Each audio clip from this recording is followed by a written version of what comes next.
Good morning. This meeting of the Arizona Independent Redistricting Commission will now come to order. Today is Wednesday, September 14th, and the time is 9:15. Let's start with the Pledge of Allegiance. I pledge allegiance to the flag of the United States of America and to the republic for which it stands, one nation, under God, indivisible, with liberty and justice for all.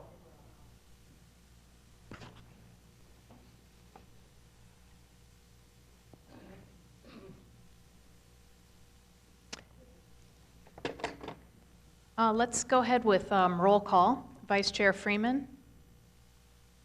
Here. Vice Chair Herrera. Here. Commissioner McNulty. Here. Commissioner Sturts. Here. We have a quorum. And other folks around the table today are our legal counsel, Mary O'Grady and Joe Canefield, our mapping consultant, Willie Desmond. We have a court reporter, Marty Herder, and Buck Forst is our Chief Technology Officer, our Deputy Executive Director, Christina Gomez, and Ray Bladine, our Executive Director, may be here as well.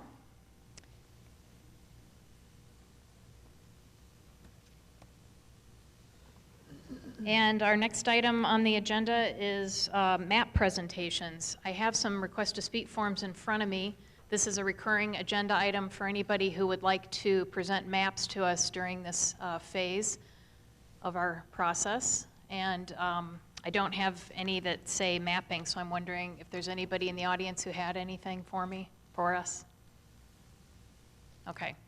So we will move to agenda item 3, which is review, discussion, and direction to mapping consultant regarding ideas for possible adjustments to congressional grid map based on constitutional criteria. And I know we have some maps in front of us that Mr. Desmond did based on our instruction from our last meeting. So I'll go ahead and let him tell us what he's got.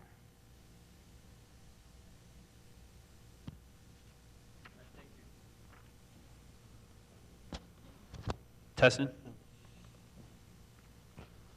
Okay, for today I have 3 completed maps. Pretty simple, whole counties version 5A, 5B, and 5C. 5A, I believe, was asked for at Monday's session.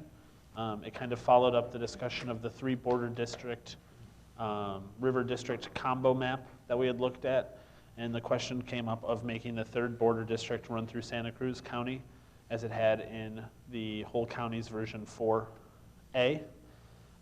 So this one was updated to redo the split in Yuma County that the Hispanic Coalition for Good Government had asked for. 5B was one that had come up following last week Friday's meeting, and had some changes relating to Pinal County and some others that I can go through, and left the 4 districts in Maricopa that were not voting rights districts blank. And then 5C was the same thing, but just I was asked to take a first crack at dividing those up based off of census place and some other major geography. Also for today, there is the River District, the changes that were asked for at Monday's meeting. I wasn't able to completely finish it. I had some questions. If we get to it and Commissioner Herrera would like, we could bring that up and he could give me some further direction on how to complete that for tomorrow's meeting. And I don't have any of the legislative maps updated yet. Commissioner McNulty had asked for some changes and I just didn't get to them yet. At Monday's meeting, it was mentioned that a little more time to digest them might be helpful. So I was thinking if we wanted to, we could go through them again today a little bit and just see if any commissioners had any other what-ifs or things they would like to see happen there. So if it's all right, I guess I'll start with 5A, but I'm happy to start somewhere else if you guys would like. All right. I do want to point out that there are new charts and information attached to these now. These reports are available on the website. Buck has the files. I believe they're going up as we speak, so they should be going live very soon. So now, in addition to the map layout the racial table, the compactness and competitiveness table. There is a criteria page. There is the splits report. That's about 1 or 2 pages. And there's a long plan components report. And what this does is it gives you, it goes district by district. It tells you which counties are in that district, how much of the county is in the district, and how much of the district that county comprises. It also does that for census place. So looking at that, I think we'll let you know what's really comprising the districts and how much of a, if you're interested in how much of a district a certain area is, you know, an urban area that might be very small geographically but make up 50% of the population. This is a helpful tool for that.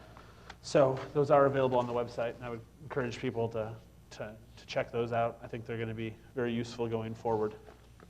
So, Mr. Desmond, on the whole county's version 5A is the criteria page. It says on mine version 5B, but I assume that's just a typo and it should be 5A.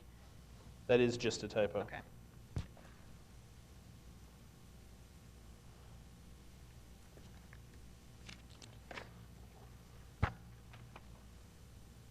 So Buck, if possible, if you could go into the map criteria in the 5A and just change the title to say version 5A, not 5B, that would be before putting it on the website to avoid any further confusion.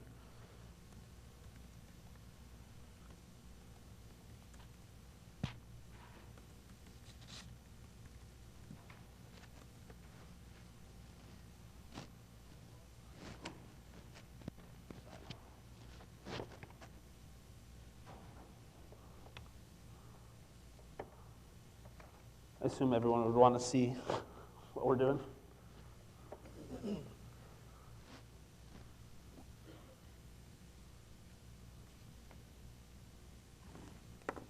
And can we get the lights dimmed on this corner if possible?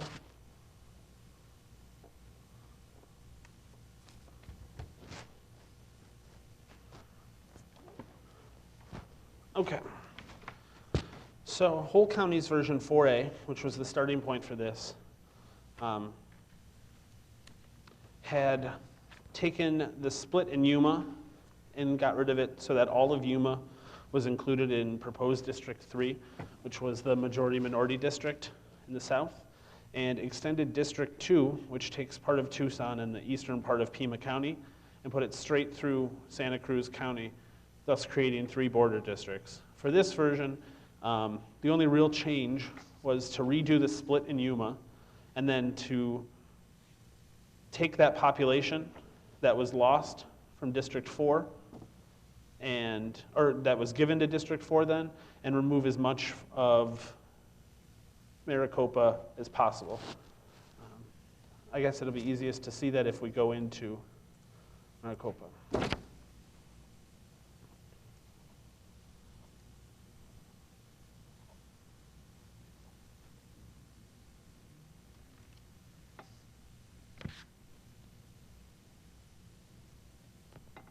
Now, are there specific things any commissioners would like to see right away?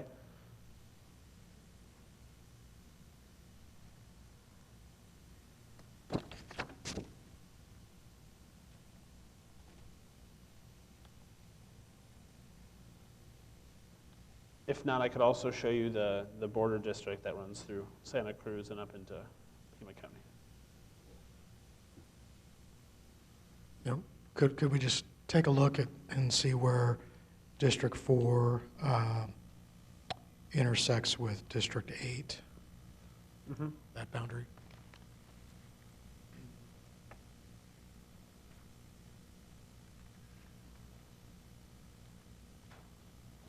So District 4 does come into Maricopa. This border I didn't really change much. So it does, I endeavored to keep whole census places where possible. It does go up into the north, so it has the parts of Peoria, and it does have parts of Phoenix in the very northernmost region, but that is, I think, fairly sparsely populated, and if this was something we wanted to move forward with, it'd be possible to reconfigure this to kind of clean it up or make it look pretty. I'd be happy to hear any changes you'd want for a future version.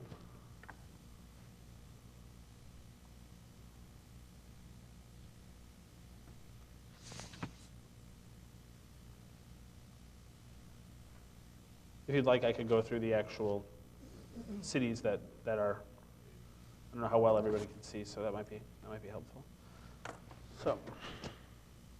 So it kind of goes up to avoid going into Goodyear at all. It does include Citrus Park right here. It follows kind of an outline of Maricopa census place. I'm not sure which one this is. It has about half of the southern part or the northern part of Surprise, Sun City West, parts of Peoria, and then a little bit of northern Phoenix, and it has a fair chunk of the of Buckeye. Additionally,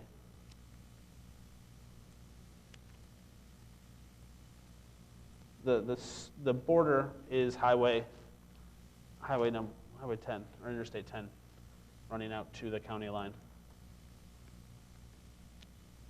so that everything north of Highway 10 in Maricopa is part of 4. Everything south of it is 3, until you get into the city a little bit more.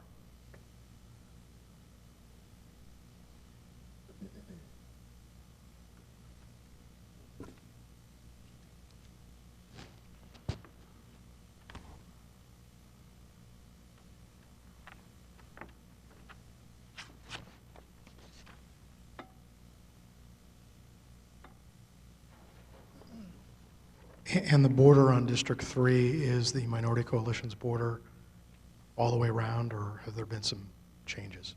It's the Minority Coalition's border through Yuma, so there have been some changes.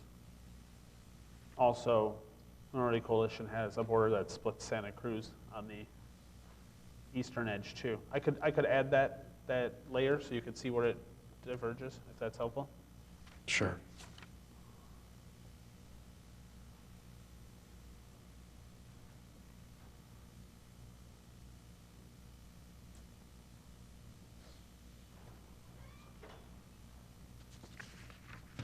And we're saying Minority Coalition, but it's the Hispanic Coalition. I just want to clarify. I'm sorry. So it does follow their border by and large. Follows it through Yuma. Follows along I-10 just like they had. It diverges a little bit here in Buckeye. It goes a little bit farther south in Goodyear. It follows it up on the same line through Avondale. Our version does not include Tolleson as theirs does, so there's a divergence right here. But then you get into Minority Coalition or Hispanic Coalition District 7, which does largely follow the same border. The only difference being the Tolleson area and a little bit in Glendale and Avondale. I'm going to change this to make it a little.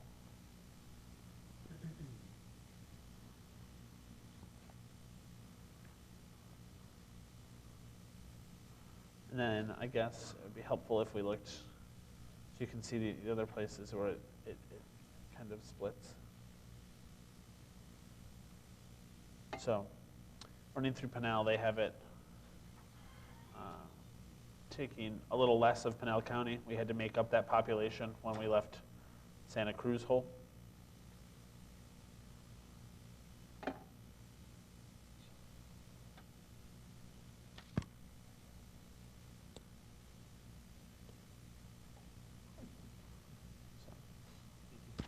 I'm willing to share.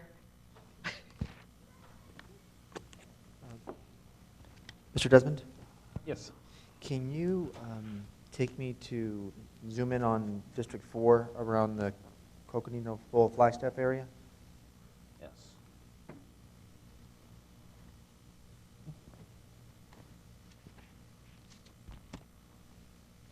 that what you're? Say it again? Flagstaff is wholly contained into 5. Into 5, okay. Good. So the line does go right down the Yavapai and Coconino County border. Is the entire city of Flagstaff in 5? Yes, And can you go to the Pi tribes? yes, they are also in 5. Good. So, because this was,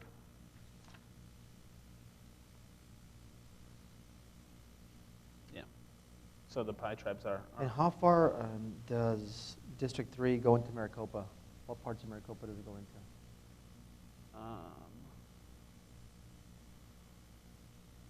So District 3 comes up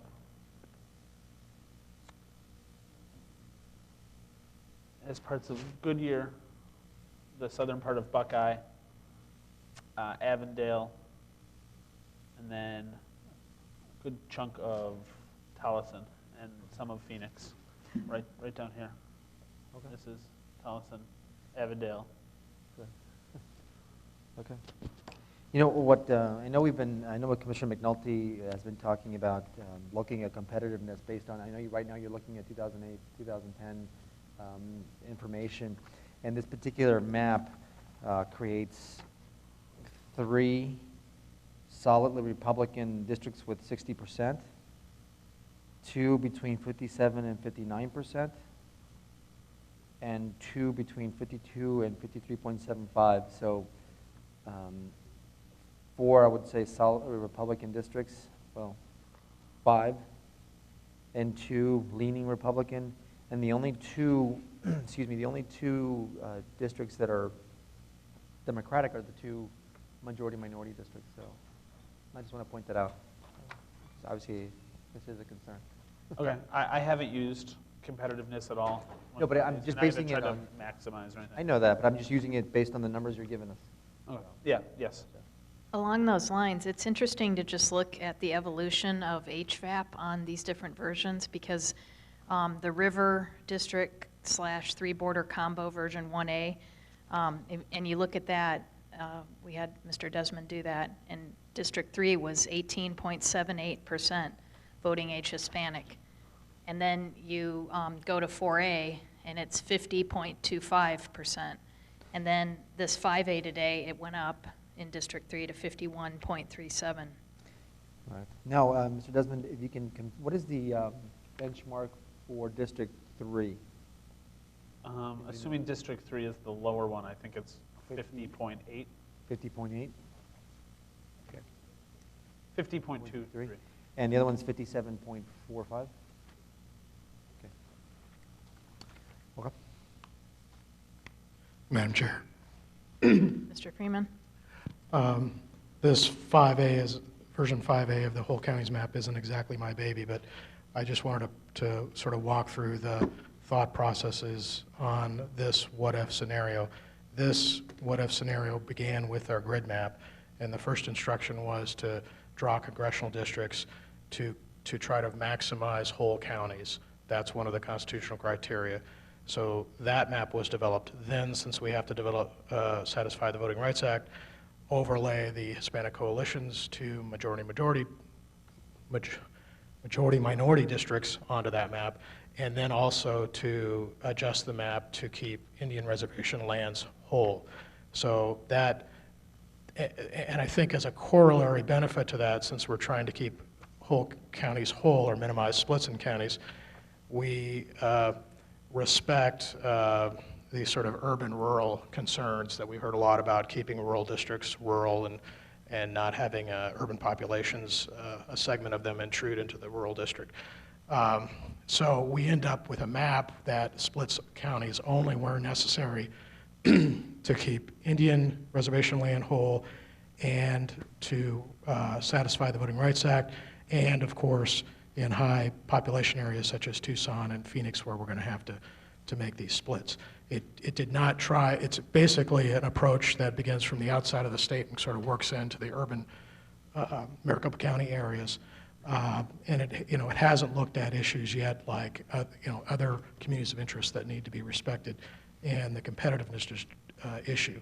As for the competitiveness figures we're looking at least for the non-minority majority districts that are being constructed, because I view that data as skewed because we're only using 2008, 2010 data at this point, and I think there are a couple of, outlier elections, such as the presidential election where Arizona had one of its own senators running for president, and I believe there was a corporation commission race where the Democratic candidate unfortunately passed away shortly before the election, and I think that probably skews the result of that election if that's being factored in.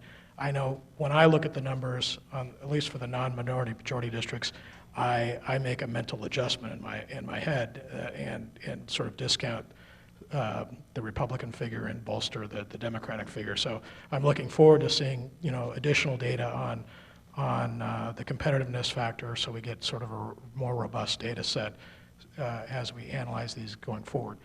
As for version 5A, I mean, this was a request to sort of try to take I believe it was by Commissioner Sturts, to sort of take a prior version of the whole county's, prior iteration of the whole county's map and change it to create 3 border districts, which it does. And obviously there would need to be more massaging of the map and further iterations to see if we can get a workable map out of this. I mean, as for today, I'm a little more focused on 5B and 5C that I asked to be constructed, and I don't have any specific changes at this point to be made on this map, but if any other commissioner does, I mean, don't think it's proprietary on my part. None of these maps are, so I won't be giving you any instructions, at least right now, as to further changes on this map.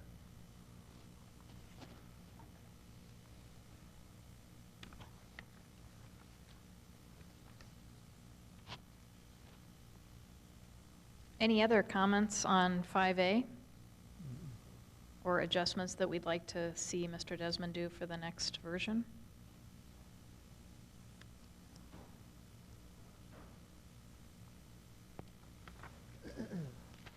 Okay. Should we talk about 5B and just the criteria that 5B and C, I don't know how different they are, let's see, in terms of the criteria that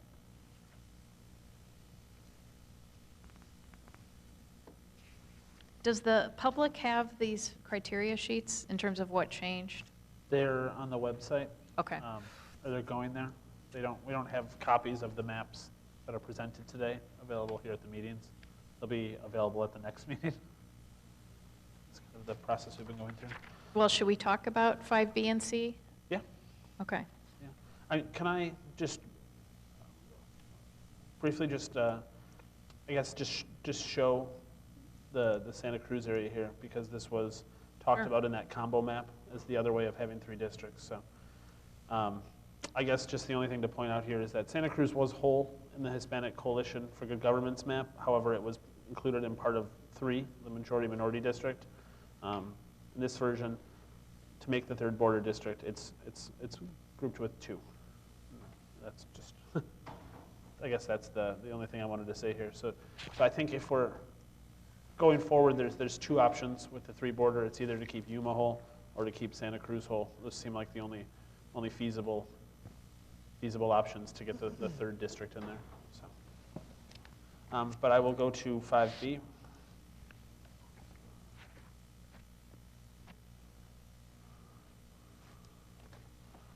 All right. So the criteria for 5B were to remove all of CD1 from Maricopa. There was a little corner of it that was in Maricopa. To make Pinal County wholly contained in CD1 except for the reservation lands. The reservation lands in Pinal County were supposed to go to CD number 3. In order to make up some of the lost population that CD number 3 lost in Pinal, it was supposed to grab it in the western area of Phoenix. And I was asked to unassign districts 5, 6, 8, and 9 in order to kind of give us a blank slate to start drawing districts, I guess, in the Phoenix metropolitan area. So. And Mr. Desmond, I apologize for interrupting you. what you've put up on the screen does not exactly look like what I have in my hands. Oh, you're absolutely right. I'm sorry.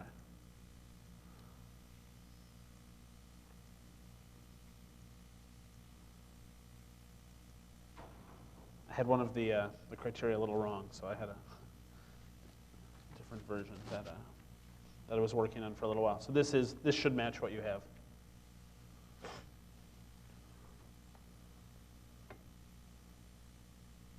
So, is there a place I should start with this one? On this one, I think one of the tweaks was to, I think you mentioned it, to put Pinal County in District 1 except for the reservation lands, and it looks like that's been done.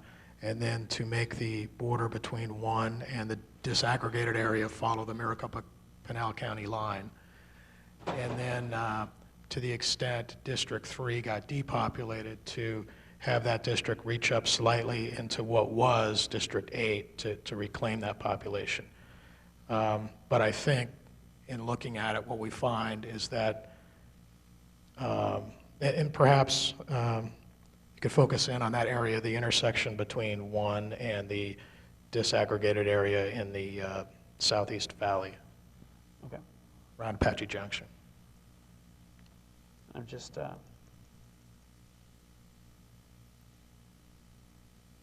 bear with me for 1 second. I'm going to add the reservation area to look at that also.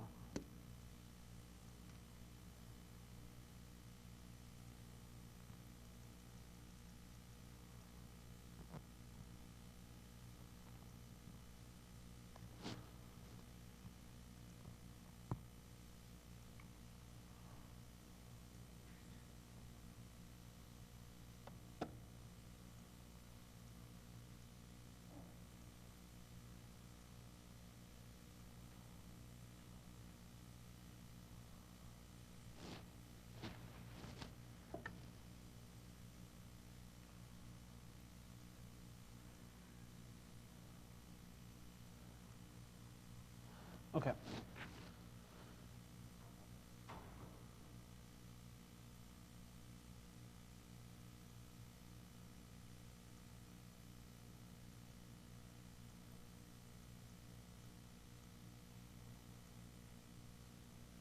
So in that area, you'll notice that District Number 1 now follows exactly along the county line. So that Apache Junction and Gold Canyon are in District Number 1, but no part of Maricopa is. So.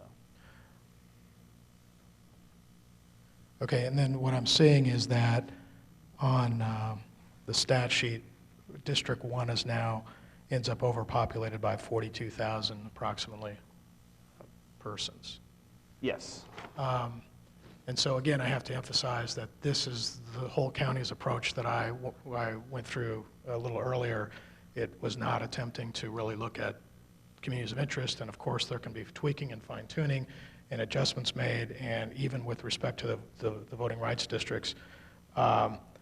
And so I know you created a version 5C to sort of show us how the urban Maricopa County districts might shape up when you fill that in based on our grid map starting point. I mean, we have to fix this issue. That's too much of a overpopulation. And I guess what I would suggest, and this would be the first area where we're sort of getting into deviating from the strict whole county's approach, is go ahead and see if we can, if District 1 can shed population from the Apache Junction Gold Canyon area, which you could say does have a strong connection with Mesa and Tempe and the sort of Southeast Valley, and put that into the disaggregated urban pot, so to speak. And so we get District 1 back to proper population allocation, or close, within striking distance. That makes sense. And then maybe you can zoom out to show the urban Maricopa County area.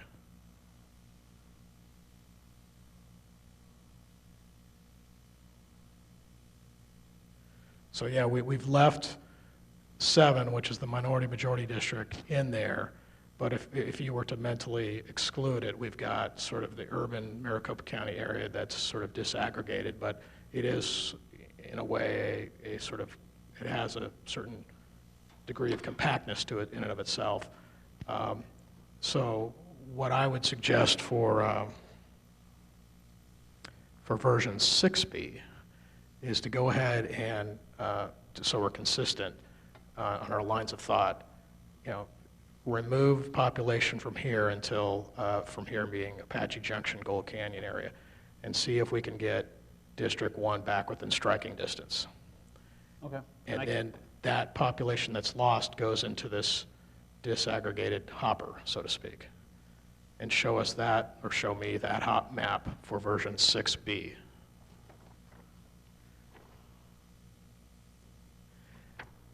That makes sense. And And I just did a quick grab right there. And Right. that red area represents, luckily, 43,685 people.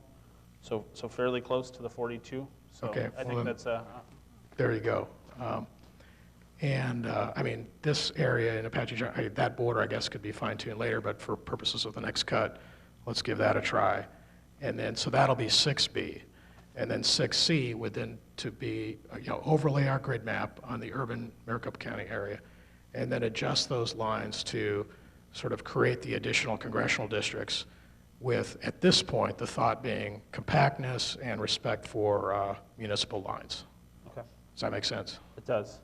And so I think it might be helpful for me going forward if I could show you how I did the first pass at 5C. Sure. Give me some direction as to if that's the kind of approach you'd like taken. Sure. And before we sort of leave that, at least on your 5C, looking at the stats, and I do think it's kind of too early to look at this with the data we have, but when you look at the non-minority majority districts, I mean, we've got 3 districts at least that's within striking distance of being considered competitive, or at least they're more competitive, and we even have one of the minority majority districts that could be considered competitive, actually. So that's 4 of the 9. So at least there's something good that perhaps could develop out of this.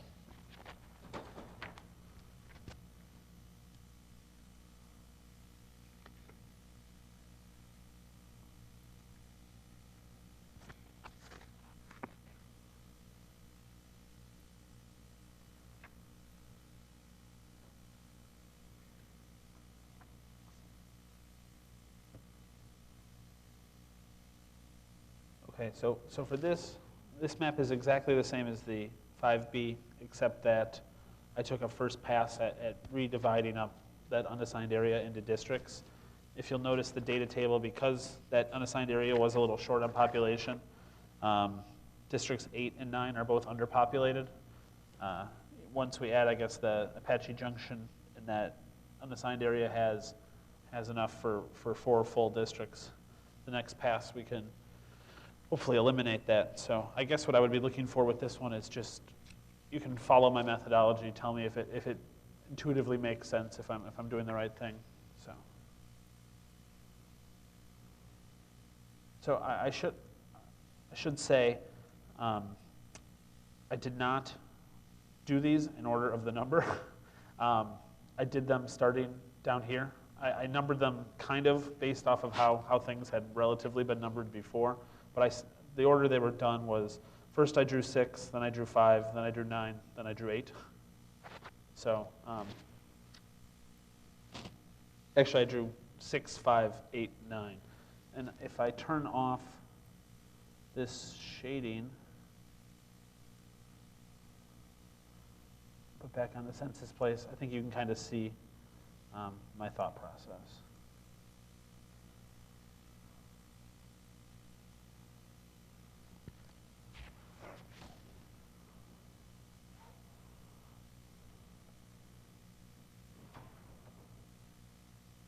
So starting with District 6, what I did was I started by keeping all of Sun Lakes, Chandler, Gilbert, and Queen Creek together.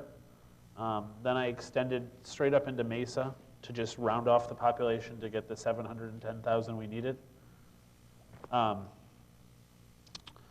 that, I took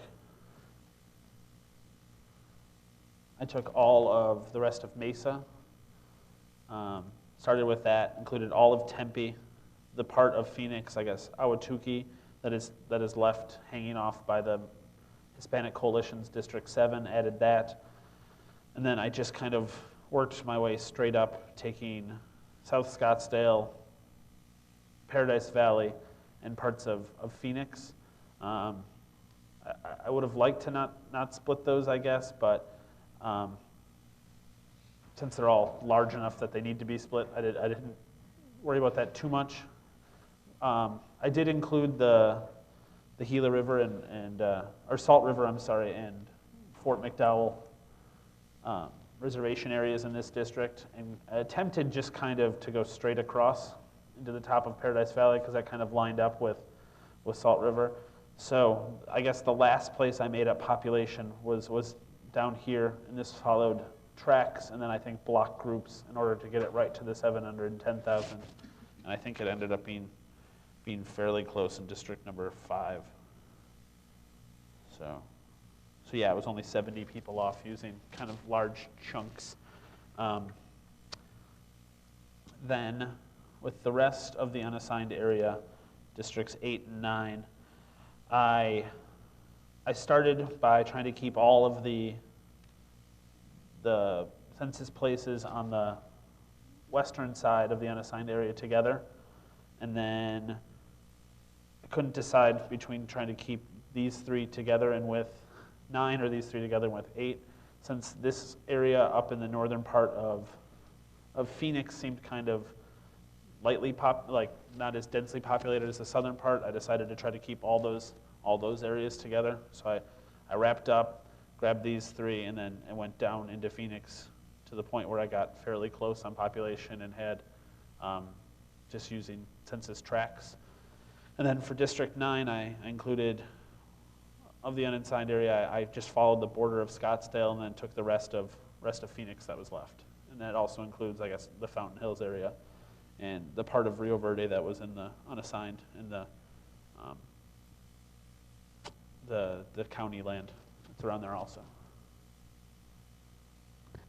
And I don't disagree with your methodology, and there's lots of ways you can assemble these pieces. So I guess go ahead and do that with 6C, and just to see how a first pass looks. But I mean, if pursuing this down another iteration, then we're getting into more of the nitty-gritty of adjusting for, still respecting municipal lines, but looking also at communities of interest and seeing which combination works the best and would favor competitive districts as well. Okay, and yeah, I mean, some of it's possible that we could keep, more of the Scottsdale area together if we, move some of these into 4, but I guess that would be probably for a later version.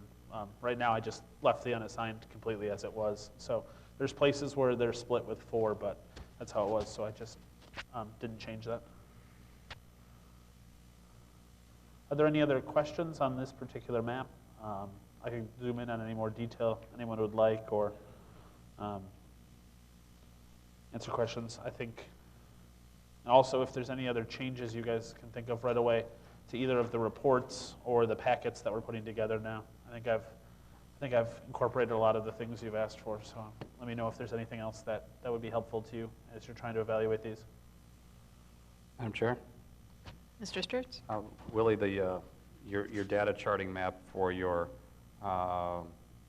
percentage of population and percentage of district is great. How difficult would it be to add the percentage of Hispanic voting population as another column? That would be not that hard. So we can do that. Because at a glance, this is a great working tool. So thank you for developing this. Sure, and I should say that was all Ken. So. Ken, if you're watching, thank you.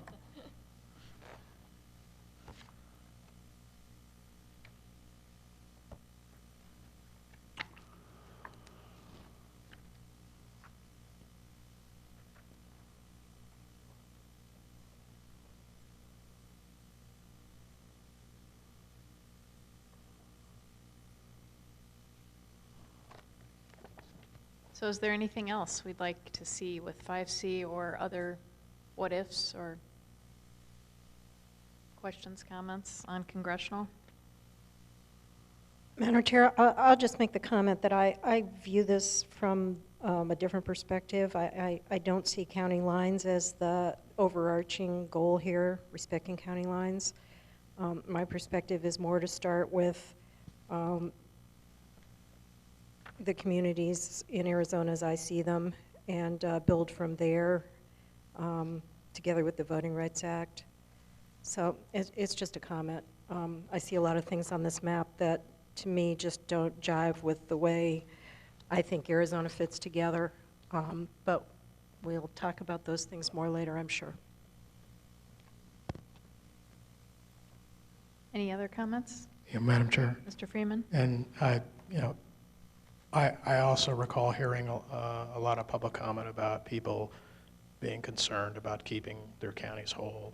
And I think this approach sort of serves that interest as well. I mean, respecting county lines is a constitutional criteria in and of itself, but we've heard people talk about, a lot of these counties cover large geographic areas, and a lot of them are rural. So that's a side benefit as well. We hear about the rural-urban split, so that's a corollary benefit of this approach, I think. And, people have grown, the governmental units have grown up within counties, people have organized their lives around counties. I think that's one of the reasons why it was included as one of the constitutional criteria that we need to look at. So this is a what-if scenario that I've sort of been pursuing and walking down this path, and it was with the thought being, if we start from the outside of the state and work inward, which of the constitutional criteria would be a good place to start to sort of chip away at the block to see if we can get a good-looking end product out of. So I pursued the whole county approach, and I think there's some. To me, I see some good aspects to doing this, and I would acknowledge that this is not close to the end product. There's going to be a lot more thought that needs to be put into it to drill down more on communities of interest, and there may be some fine-tuning that needs. I started doing some fine-tuning today to sort of equalize the population in one by putting part of Apache Junction, it looks like, into the urban Maricopa County area, even though that Apache Junction is in Pinal County. So I'm interested in this approach, and I think I want to follow it a few more steps down the road. Maybe down the road there's ways we can borrow from other scenarios that other commissioners have been pursuing, and I would certainly be open to that to see if we can do that. But for right now, I'm sort of following this so-called whole counties approach, and I think starting to get to a point where, I'm going to be looking at other factors as well to see if we can get further develop the map in further iterations. Madam Chair? Mr. Herrera? Yeah, I do have to echo Commissioner McNulty's comments about whole counties.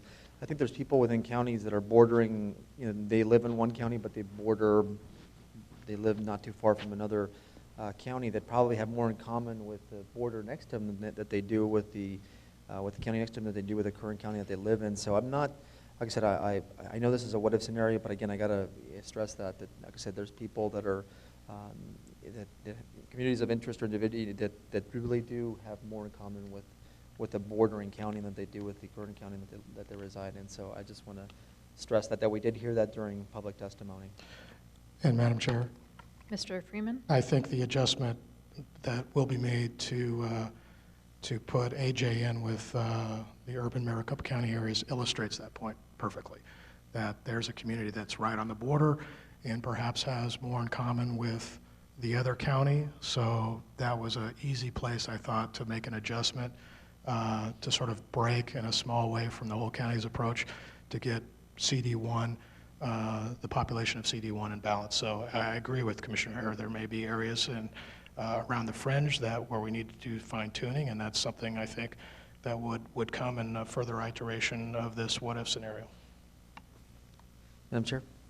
Mr. Herrera? If we can, I know that Mr. Desmond had some questions about River District 7A. Yes. I had some just general ideas on how to fix some of the issues that you were with the overpopulation and underpopulation.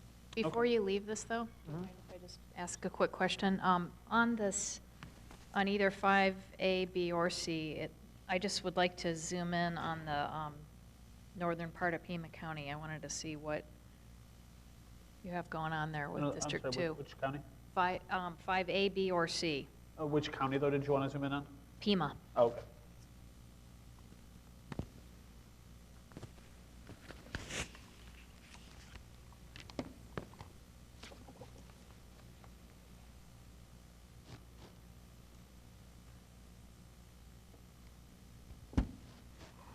So, the line, I believe,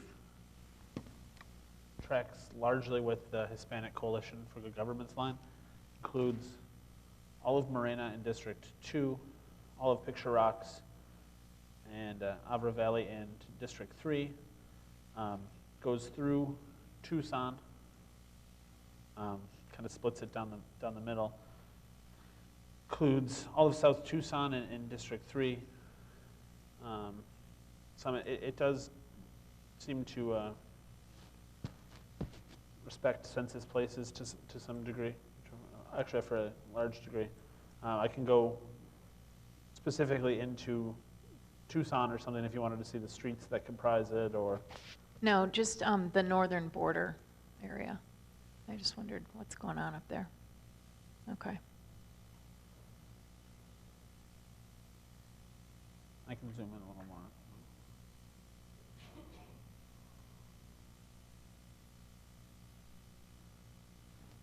So Saddlebrook's and Pinell on that one.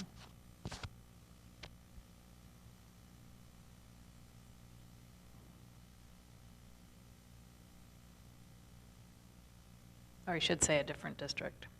It's always in Pinell, but Yes, so in this one, because it does go right along the county border, Saddlebrook's in 1, and the rest of, and all of District 2 is in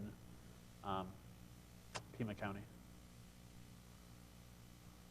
that's sort of an example of the whole community of interest thing that we've heard a lot about, Saddlebrook being with the other communities of Oro Valley and Marana area, so. But these are what-if scenarios, so, thank you. Sure. Ms. McNulty? Yeah, Madam Chair, Mr. Freeman has explained his thinking, and I want to make one more comment about mine. As I said earlier, I don't see maintaining clowning lines as the overarching driving force here. I understand that that is the driving force of this what-if scenario, and that it's only that, and that he's going to be working on other issues. But as I said, I come at it from a different, a more holistic perspective, I think, where we deal with the federal criteria, the Voting Rights Act, and the equal population, and then incorporate the other 4 criteria in a more holistic way, where we don't wind up looking at competitiveness at the very end. I think we have a thumbnail tool that we're using for competitiveness, and I understand it's not a complete tool, but it certainly is enough to give us a sense of things. And so what I'm going to be looking for is building districts that start from the perspective that we're looking at communities in Arizona, we're looking at competitiveness, and then we're respecting these other things to the greatest extent practicable. But I want to build up from the people rather than from the county lines.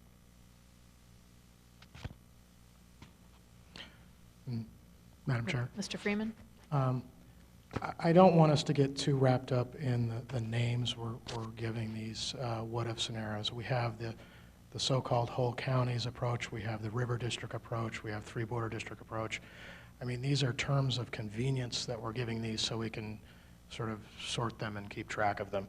I mean, true, this what-if scenario began with this whole, minimize splits in counties approach, but that started to, we got away from that with the next iteration, which was apply the voting rights criteria and look at the Hispanic Coalition's designs on 2 majority districts and put that into the map. So now it becomes a sort of a Section 5 map.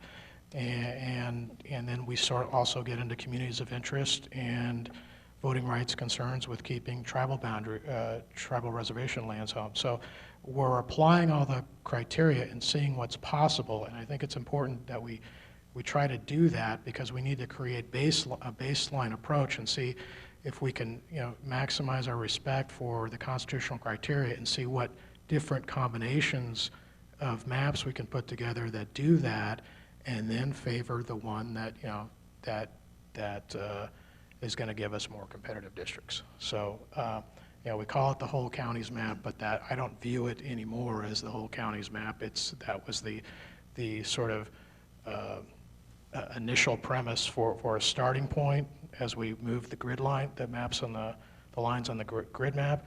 But now I view it as something much different now, and it will continue to evolve and become different. And we're just calling it whole counties, so we can keep track of this line of thought on these 1S scenarios. Madam Chair? Mr. Herrera? Before I ask Mr. Desmond to go to the River District version 7A, I'd just like to make a quick comment about the whole counties 5, well, actually all the whole counties where, I want to make sure that the issue of competitiveness is not an afterthought when we are designing this, because I really do believe, although it's the 6 criteria, that's not the numerical order. I think competitiveness is equally as important as the other 4 criteria. But even if you look at the issue of competitiveness, the way it's ranking now with only 2008, 2010 numbers, in my, obviously, as I mentioned before, that my preference would be to focus on 2008, 2010, but I'm willing to compromise and look at 2004, 2006, and as I mentioned before, that weighing them for relevancy and recency. If you do that, this competitive scale wouldn't change that much, I don't think, if you use the ranking system. So I really do believe that when we're putting together these types of maps, that competitiveness needs to be in the forefront, that we need to be looking at this. And again, I respect Commissioner Freeman about talking about the different criteria that would be included if we decide to go forward with 2004, 2006. If we would decide to weigh it, which I think we should be as a way of compromise, these averages would not change that much. So on these maps for the whole counties, there's a huge disparity between the Democratic competitive ones and the Republican ones. So I want to make sure that we keep that in mind, and we hopefully will, in the next couple of meetings, we'll be deciding how to go forward, weighing competitiveness. But if nobody has a comment, I'd like to go forward and look at District 7A. Well, I have a comment on that. Sure. Mr. Freeman? I mean, Commissioner Herrera has repeated his view that we should look at the more recent elections only, or as a compromise, weight them differently. And I've heard that before, and I'll just repeat what I've said before. I would actually view weighting the 2004, 2006 elections more, because I view them as more of the norm than the last 2 elections, where we've had, a presidential election with a senator from the state running for the Republican Party, and we had some hot button issues that really drove some increased voter turnout, particularly on the Republican side. So I think it skews the results.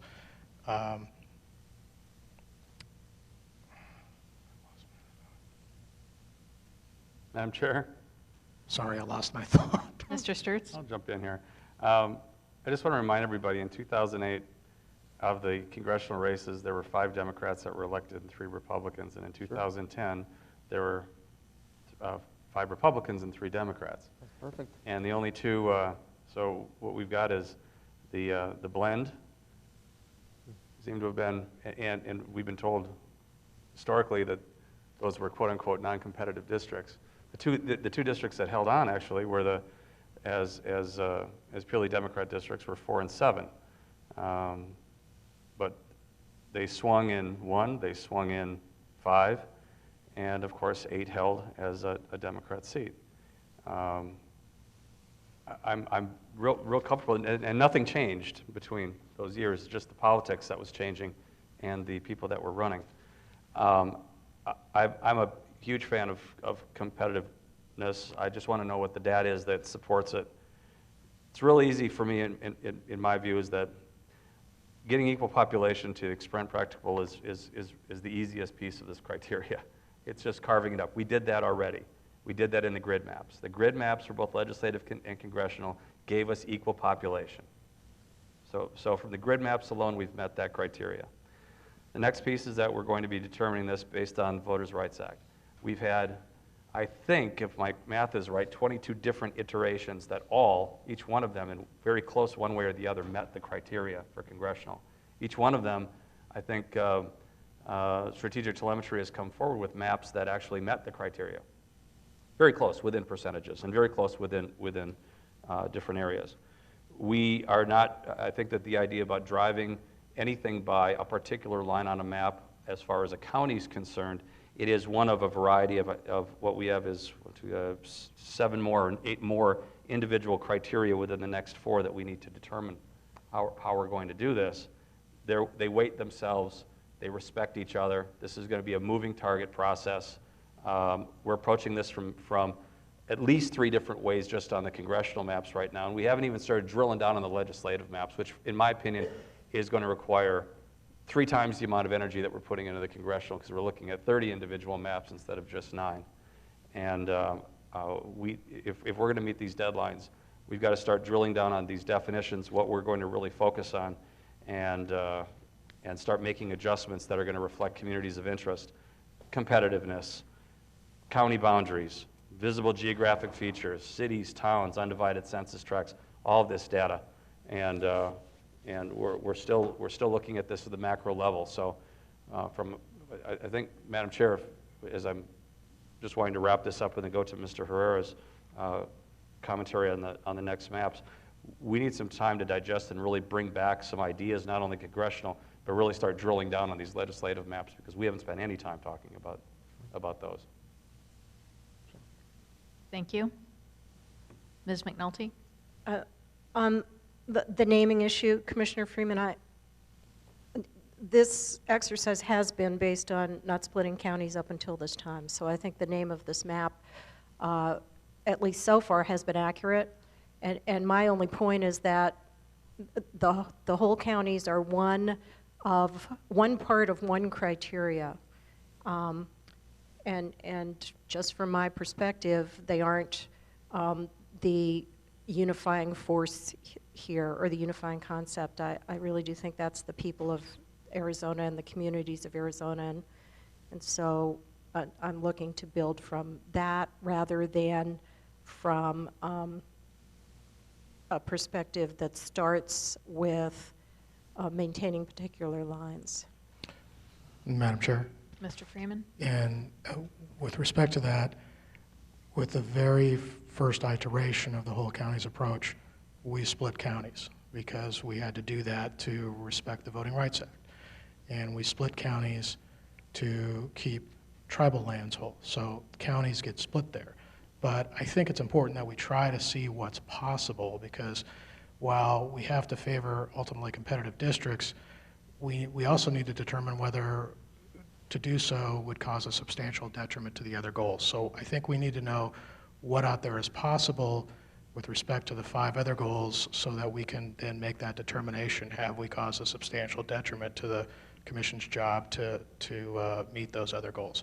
So I think that this approach does not preclude competitive districts by any means, but it sort of helps us see, at least with one scenario, with one what-if scenario, what is possible, what baseline is out there.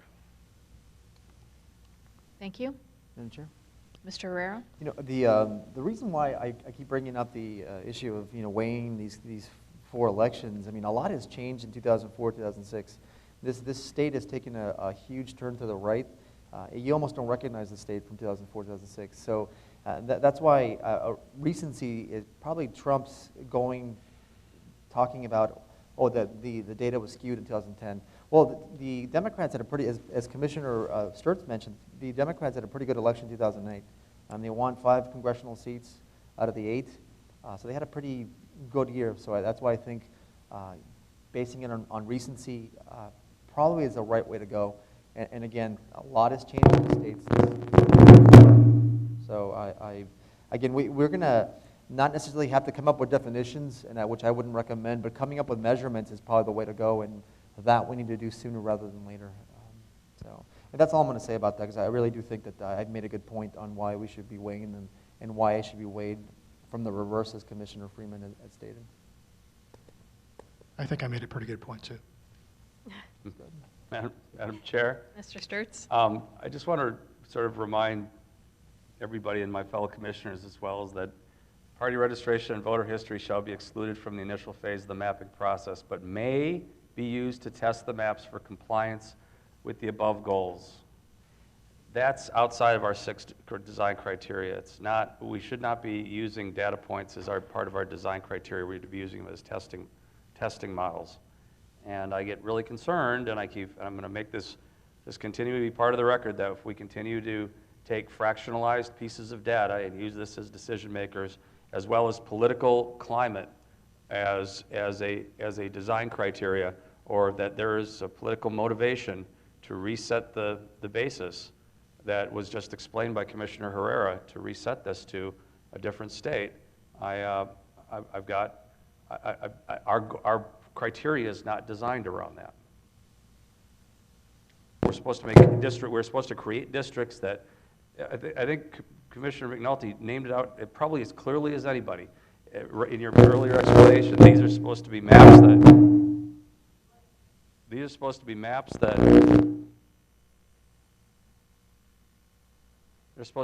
that look like the communities that the representatives that are going to be elected to them represent. So they don't want to be, I mean, what we saw a couple of days ago was we actually saw a legislative map that, to create competitiveness, had to create this finger down. And you're aptly correct in saying that, yes, we don't want to do that. We want to create communities that will cross over county border lines, as the chairman just explained, that it's crystal clear that the population that lives up in Saddlebrook, other than a couple of folks that have said that they don't want that to happen, the majority of folks want Saddlebrook to be with Oro Valley. That's going to cross over a county line. We know that you know, as communities of interest tie themselves together, we want those communities to tie themselves together. But if we do this around, if we do these maps first about the data points that are coming from, that we are supposed to be using to test our designs first, we are doing a disservice to the other layers of our constitutional mandate. Madam Chair, I just know I can't go with you there. In my mind, we need to use the data points to get a sense of whether we're accomplishing the goals. They aren't separate things. They're part of the process. We're not making any decisions right now, but I don't agree with Mr. Freeman that we look at the degree to which we can maintain county lines, and then if we want to draw a competitive district and that results in one more split in a county, that we've done substantial detriment to a constitutional criteria. We're supposed to favor competitiveness unless it creates substantial detriment, and that's one of the criteria that I want to be factoring in right now with all the other state criteria, including county lines and municipal lines and communities of interest and geographic features and so on and so forth, to try and achieve a workable whole. But in order to get a sense of whether we are moving ahead on competitiveness, we need to look at thumbnail sketches of of how to measure that. That doesn't mean we're using it to make a decision. Doesn't mean we're making any decisions right now, but we absolutely need that information as we're moving forward, and we need to do it now, not a month from now. Madam Chair? Mr. Herrera? I know I said this is the last thing, but this is the last thing before I go into 7A. But you know, I think when you take the election results and you have them favor competitive races, like for example, Commissioner Freeman keeps bringing up I think it's Jorge Luis Garcia, who had passed away. That was a Democratic candidate for Corporation Commission. But if you wait for competitiveness, it would remove outliers like in that particular race. So, and I understand his concern, but if you wait for competitiveness and you remove the extremes, I think we'll be at a position that we're comfortable with. It'll remove, you know, those outliers that skew the data. So again, I really strongly favor us coming up with a criteria for weighing competitiveness. And I think we need to do that. We need to look at all the information. And I think we owe it to the people of the state to make sure that we're looking at all the information and how we look at it in terms of how we weigh the information, if it makes sense, and do the right thing for the state. Because as I said, I've been listening to, I've obviously been all at meetings, and competitiveness is an important issue for the people in Arizona. And whether you're a Republican, a Libertarian, a Democrat, a Democratic voter, you care about competitiveness, and as I do. And I think, I'm going to say it again, I think weighing them for relevancy, because the population has changed immensely and grown dramatically since 2004. So using in 2004 data would definitely be skewed if we weighed that more heavily than 2008, 2010. So. And Madam Chair, Mr. Freeman? if we want to talk about adjusting for outliers, then that would be the 2008-2010 election cycle, which were both big years for Republicans. Republicans increased their majority in the state legislature in 2008, and then again in 2010 to historic levels.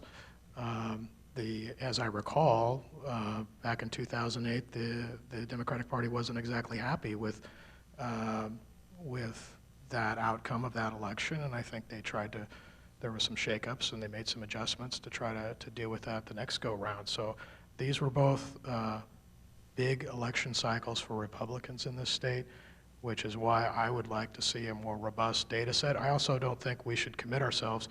I think, as Commissioner McNulty said, we want to look at various evaluation criteria, and past election results aren't the be-all and end-all in my book to assessing whether a district is competitive. I would like to see voter registration information in these districts as well. I think Mr. Strassman, when he gave his presentation, noted that there was a rough correlation, at least, between registration data and whether the district ended up being competitive over the last few election cycles. So that might be another approach that we take as well, but I know the team is working on crunching those numbers, and we'll have that data soon, so I look forward to receiving that information. Madam Chair? Mr. Herrera? Voter registration data is not a true and accurate measure of competitiveness. I think Mr. Desmond mentioned that the other day. Election results are definitely a better measurement of competitiveness than voter registration. And and another thing, the Republicans had a really good year, election year in 2010, and you guys were really proud of it, and that the state is turning more Republican, and you should embrace that and not walk away from that. You can't say, well, that was an off year. No, that was a pretty good year for Republicans, and you can't discount that, and you shouldn't. I mean, the state is turning more conservative. It appears that way, and it wasn't an anomaly. So I think running away from it, it makes no sense to me. I mean, you guys are very proud after the election results and letting us all know, including Democrats and other voters, that, hey, you lost, get over it. You know what, that's fine, I'm over it, so let's use those results.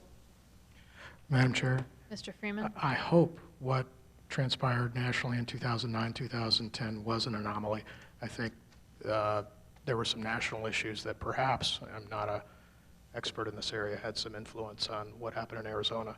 But getting back to the issue of voter registration issues, I'd like to go back and review Mr. Strassman's PowerPoint, because I definitely recall that he threw up some rough numbers showing voter registration data and how it correlated when there was a balance or near balance in the Democratic and Republican numbers.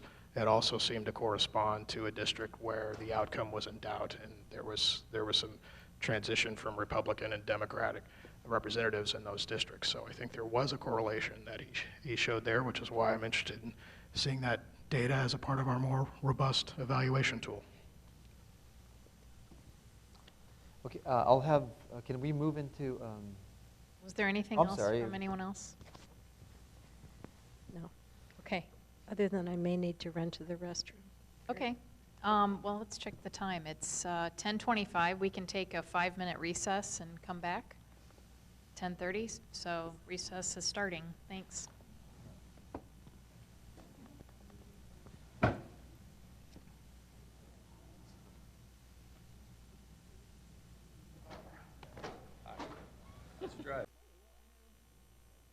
in to public session, or recess is over. The time is 10:37 a.m. So I think we finished the 5A, B, and C discussion, and we were going to turn it over to Mr. Herrera for a River District congressional map discussion. Sure. Thank you. I just had to, during the break, I was thinking about my research statistics course during graduate school, and I was thinking about when we talked about outliers and we did measure some of the races, and I don't remember ever recalling having, or my professor having an outlier be an entire election. Usually an outlier is typically one or two anomalies, but an entire election is, you can't, I don't know, just from my, remembering from my course, I was paying attention that I just using the whole election, or two elections as outliers, or my professor would frown on that, but again, that's just my professor. Let's go to River District 7A.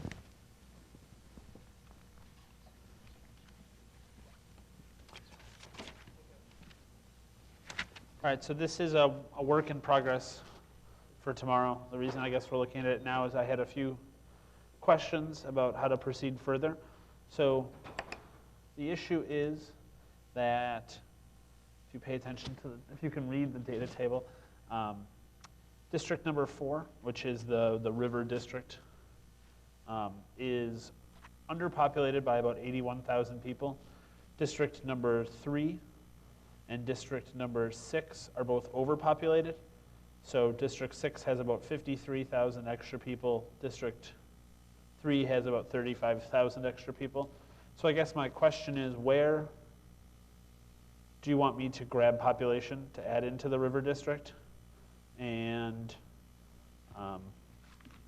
you can shift it around. You can give 6 to 9 to 8 to 4, however you want to do it. I just have some rough ideas, Mr. Desmond. And as I mentioned, rough ideas. What I'd like to do is give you a broad overview of these ideas that I have now, and then possibly next meeting I can give you something a little more detailed. Because I think that the population, because when you start taking away from another, eventually one of them is going to be skewed if I leave it that way, and which I think, based on my changes, District 5 may be a little bit skewed. But what I can do is I can give you the changes I have now. Okay. And then give you some more detail Thursday, which is tomorrow. So for tomorrow, do you want me to have If this you can't, presented like it's completed, and then we can go into it again and make a 7A? correct. Okay. So again, this is 7A, correct? This is 7A, which is for tomorrow. So at tomorrow, It's still 7A. it'll be 7A with the changes we figured out today. And then I guess for a later date, it'll be 8A if you have. Or why not 7B? We've been going up every time. So 7B would be if a different commissioner had changes to it That makes that sense. they wanted to see. Sure. So let's go to District 6. I'll start there. Okay? You mentioned it was overpopulated by 53,000. Yes. So what I'd like to do is lose some of the population from South Chandler and Sun Lakes. So roughly the area south of Pecos Road and north of the Gila River Indian Community. So you take that population and move it into District 3. So remove South Chandler south of what? So it would be the areas of South Chandler and Sun Lakes. The area is south of Pecos Road and north of the Gila River Indian Community.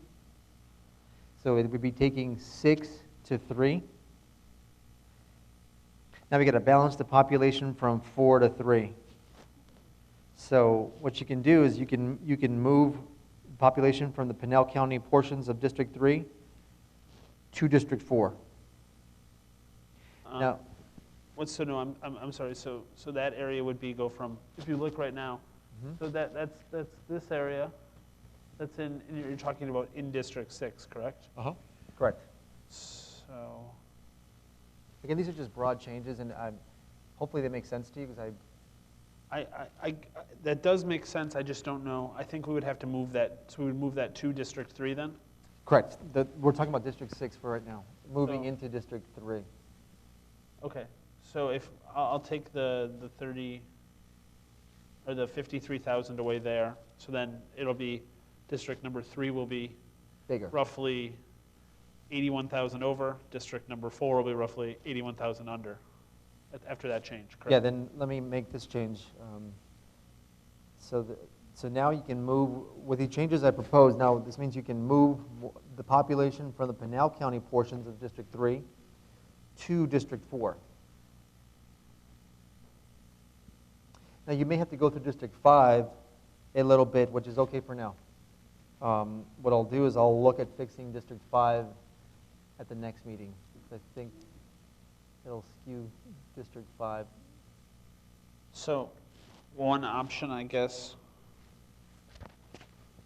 would be then to have District 5 take those areas from 6 in Pinal County, and then have 4 take part of 5. Would that make more sense? Or would you, so if I turn this shading back on, I think it'll be easier to see.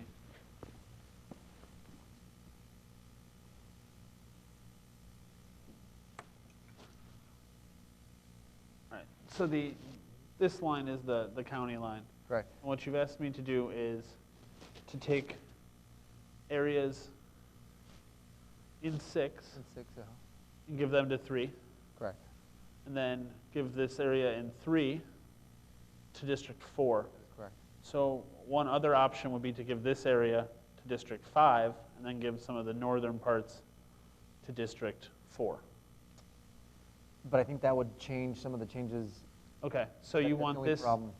so I'll just draw like a little, Because I want to get rid of that arm, I guess that's what I'm, so I'll draw a little arm down, I guess, then, from 4 Well- to grab this area? it'll be one straight arm going down?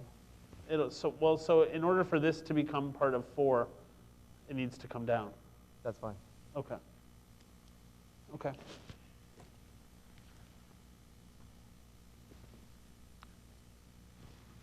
And then I guess next, well, the meeting tomorrow, hopefully I can give you more information on ways to fix District 5. Okay, so I will make those changes. I'll give enough of District 6 to 3 so that 6 is even, and then I'll just remove the population from Pinal County of 3. So it'll be possible that 3 will still be overpopulated. I'm not sure how much population is down there. I could tell you really quickly.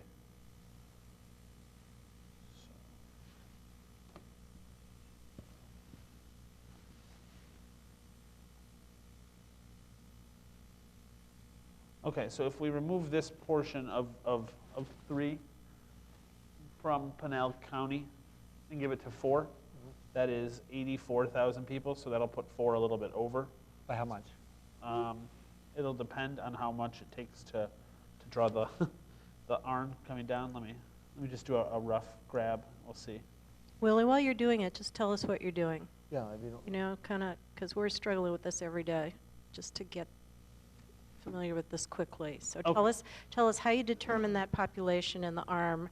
Okay. Just step, step, step, and then what you're going to do to. All right, so the first thing I'm doing is I'm looking to see if I remove District 3 from Pinal County and give that population, this, to District number 4 to see how much that is. So the first thing I'll do is I'll set my target, and this also works for anyone using the online stuff. It works very much the same way. So I'm going to set my target to District 4, so this will be allocated to District 4. I'm going to say the source is District 3, and then since I want to take everything from the county, I'm going to select the selection layer of county. Now if I click here, it'll grab all that area from District 3 that's in Pinal County. And then my pending changes window tells me that's 84,655 people. Now, if I wanted to add to that selection without actually, I'll commit it for right now, just for the sake of doing this. So I push the green check button, and now that moved that whole area to District 4. So you notice District 4 has a chunk down here, and then the rest of it is the river district at large. Next, what I'll do is I'm going to take some from my target will still be District 4, but now my source is going to be District 5, because that's where it has to cut through. So I'll change the source to District 5. And again, this is just very, very rough. I'll use census block because it's the smallest, and I can just grab a chunk real quick. Mr. Disman, I know three will be overpopulated, correct? Can you, 3 will be underpopulated by about 3,000 people maybe, and then 5 will be a little underpopulated also. So 4 will be overpopulated. can you swap them between 3 and 4 and make them equal? Yes, you just have to tell me where you want. Should I pull that from, like, so if we look, well, let me first answer this first thing. I'm showing you how to do this. So if I just draw a little box right here, it'll grab all the census blocks that are in there, and you see that's about 2,700 people. Now, if I was doing this, I would probably clean that line up and try to make it, maybe I would use census block group, and if we zoom in, you'll be able to see that a little better.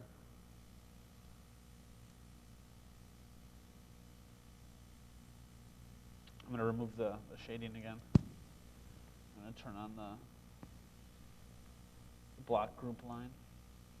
So what I would probably do is take these hunks, and then, because this is a very large block group right here, I could either take that as a whole, or I could split that up into the blocks that comprise it. But either way, it's going to move about 3,000 additional people to District 4. Mm-hmm. So then actually, possibly a few more, depending on how we decide to do this. So I guess your question about then balancing 4 and 3, what will be helpful to know is how you would like that balance done. 4 to 3. Yeah, but would you like 4 to give up some of Apache Junction then, or would you rather have it come in a different place? So you have 2 options of balancing it. You can balance it here in Pinal at Apache Junction area, or you can also balance it down here in like the Santan Valley.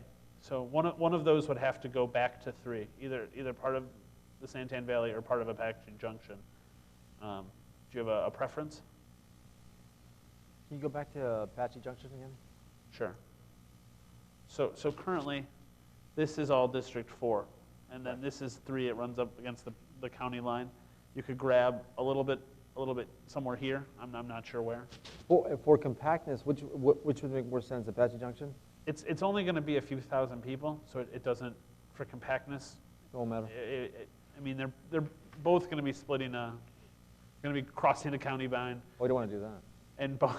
And both going to be splitting a census place. So Sure. It's 6 of one, half dozen of another. Yeah. Let's go into Apache Junction then, Okay, so to balance, I'll move the line a little bit in Apache Junction. please. And then again, Thursday I may have some more changes that I may undo what I just did, but let me think about it. Okay. All right, so then for tomorrow, I'll make these changes. Are there other questions about this one?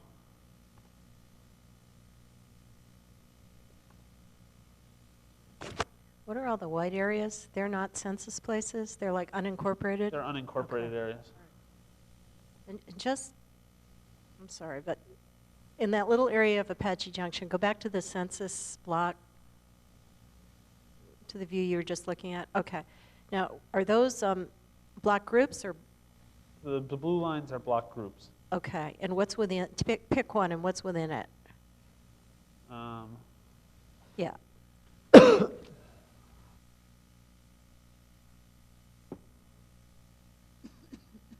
So if you see the white area, that's the block Yeah. group. Right. Has a population of 2,200 people. 2,058 are white. Does it have, what's within the group? Census blocks? Individual blocks. And how many blocks are there? Does it tell you? I can zoom in and show Okay, you. all right. There's not like a hard and fast rule, but.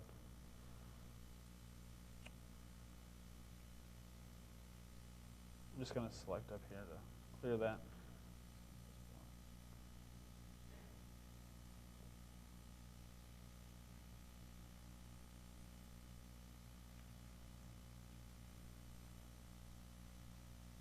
Okay.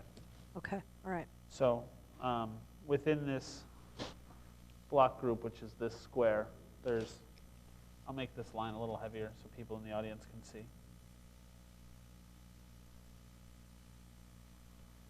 There's all these, and then I'll make the block group a lot heavier, just for the sake of ease of seeing it.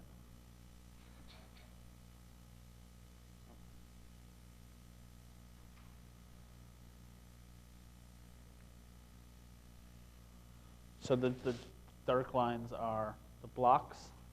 This kind of heavier blue line is the block group. So the best way to determine the population of that area when we're trying to equalize population is not to count those all up, but to use that tool that you use to draw a box around it. So if you make census, if you make block group your operative field, or what do you call it, your layer? If you make block group your selection layer. Your selection layer, and then you use that tool. Just do that one more time if you would, please. It might make it helpful if I just show you all these real quick.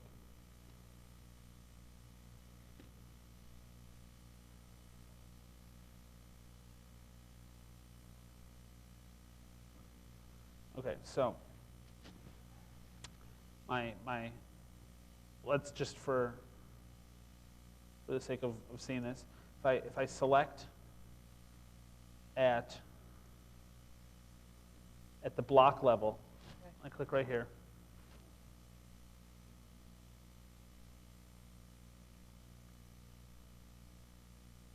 You see there's the little red block. Okay? If I change my selection layer to block group and click in that same place, it takes that area, which is the block group. If I change my selection layer to census tract and click in that same spot, it takes another block group and adds that. The next highest is I guess, census place in this case. In unincorporated areas, it wouldn't be.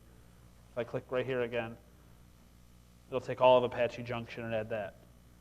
The next highest level would be county, so if I click right here, it'll think for a minute because it's a lot more, but it'll take all of Pinell County then. So when you're trying to move areas for the purposes of me building these what-if maps, I usually start with a rough grab of tracts. When there's directive to move whole counties, that's a lot easier. I just take the whole county.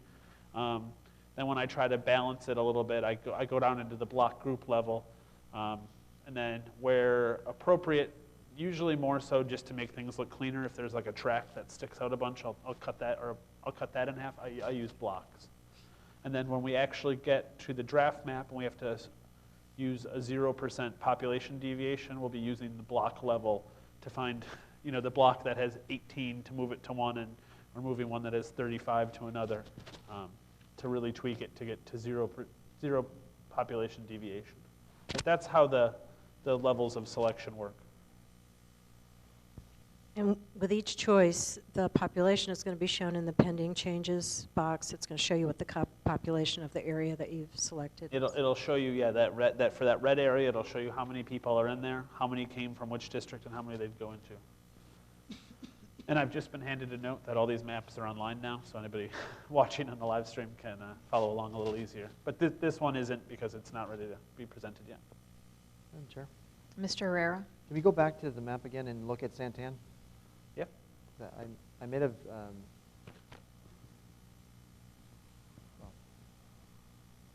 So if I zoom out a little bit, you'll see that this is all going to be in District 4 now. So if District 3 needs to grab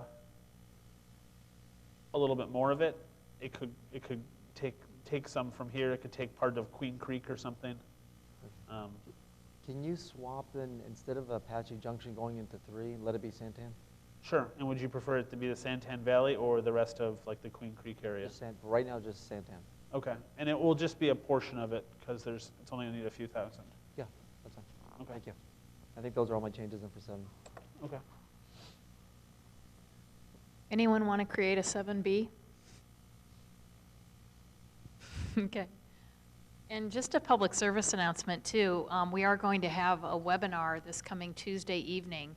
And if you're not signed up to receive automatic notifications from us, please do so. You can do that on our website at azredistricting.org. And a notification will be going out with the URL address for tuning into this webinar. But again, it's going to be Tuesday evening, and the time will be 7 p.m. Arizona time. And you'll be receiving instruction on how to do the online mapping software that is currently available.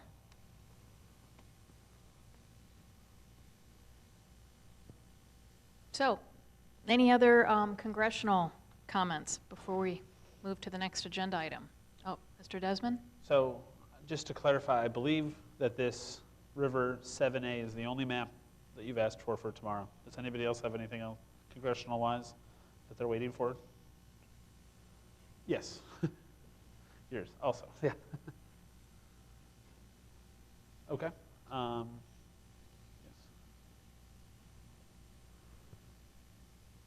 Okay.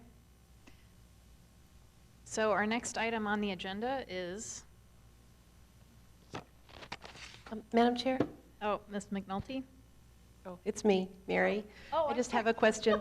Some of these are showing splits of tribes, and like this one shows a split of, I think, Tohono and Wallapai. Are those and I'm thinking tomorrow when we present, we will be at the Tribal Council, and so there might be some focus on kind of where the tribes are and why are there splits. Yes. Good thought. Let's take a look at that real quick, and I think I can explain that a little easier.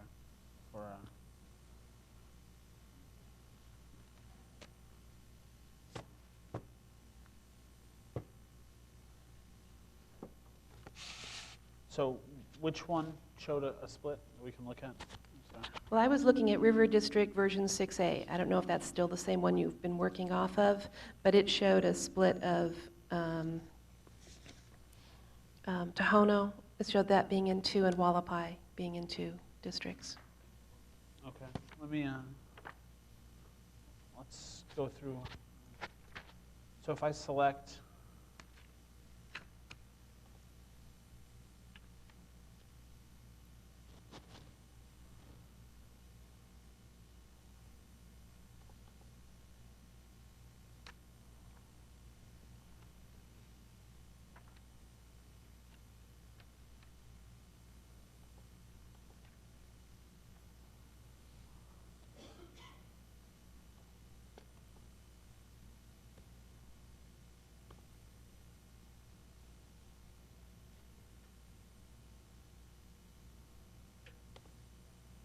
I believe that's due to the fact that if you look, the Tohono, there's 2 large chunks of it. There's obviously the main part that's right around the border, and there's the other portion that has about 1,800 people that's closer to Tucson.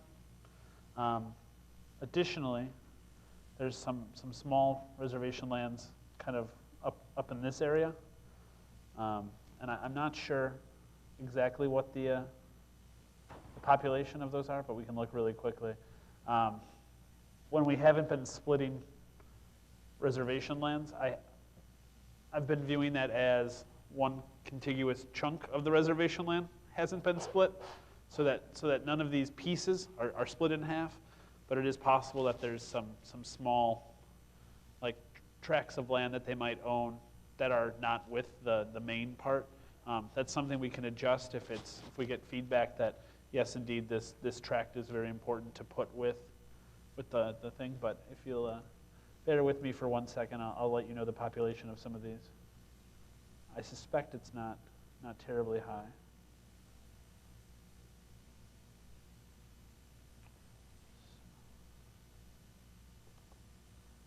So in this whole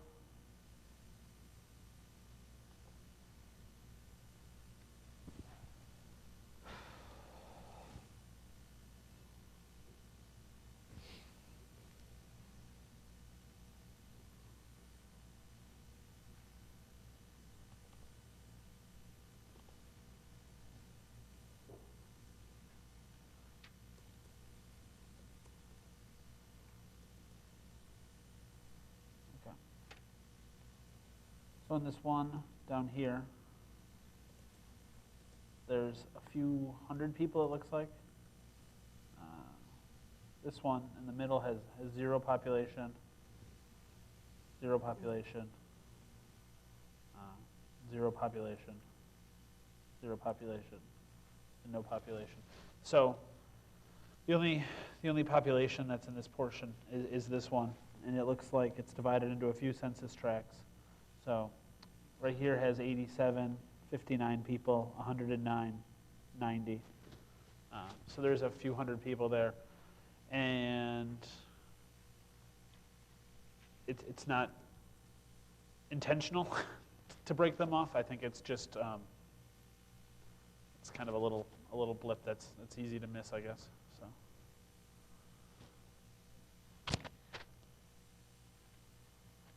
Can you go back to that screen where it did show the majority of the Tohono O'odham Nation, and to the right? I just wanted to see how big that Pascua Yaqui piece is. Yep.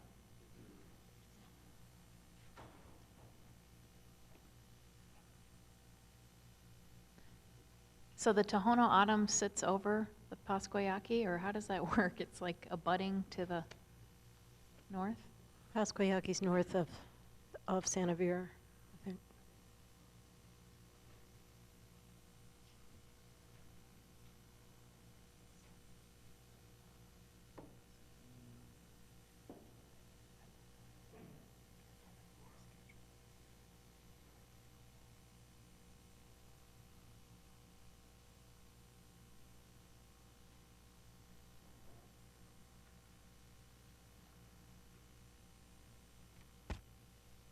So there's about 7,000 people here.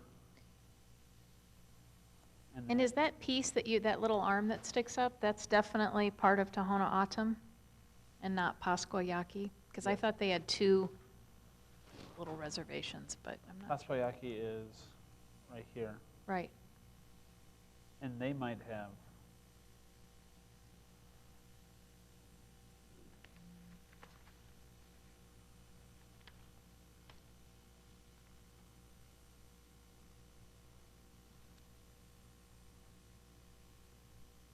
I think that's it. That's it, yeah. And it's all contiguous. Seems to be. Okay. We could definitely ask for some clarification on that tomorrow.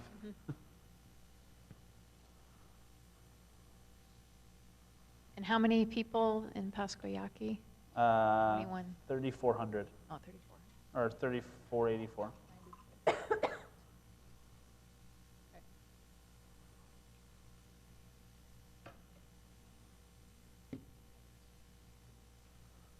Do we have a map?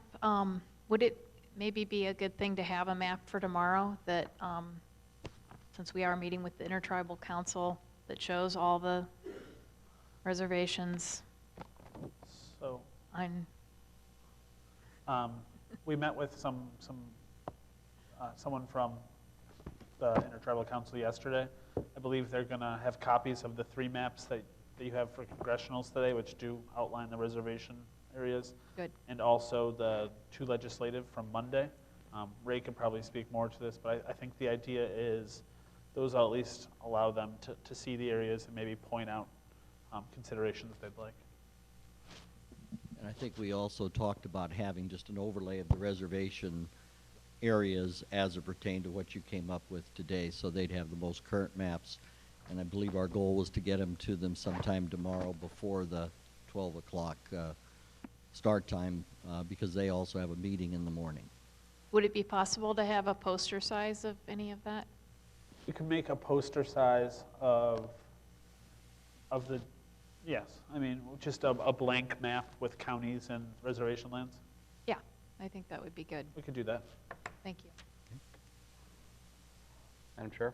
Mr. Sturts? Mr. Desmond, do you have mapping data on all of the villages in Maricopa County as they're defined? The villages? There are villages that are sub-areas within communities that actually have outlying boundary areas that have their own they don't have legislative control, but they do have management control. I do not. Okay. Is that something that would be, as we're going down the path of drilling down communities of interest, and I'm looking at some of these maps that we've got certain villages that are split. And I know that there's going to be, that you having that data would probably be important to you as you move forward. I can do a check and see if that shape files for that are widely available. Another option would be if, I mean, it might be kind of piecemeal, but I'll take a look into that and let you know. Thank you.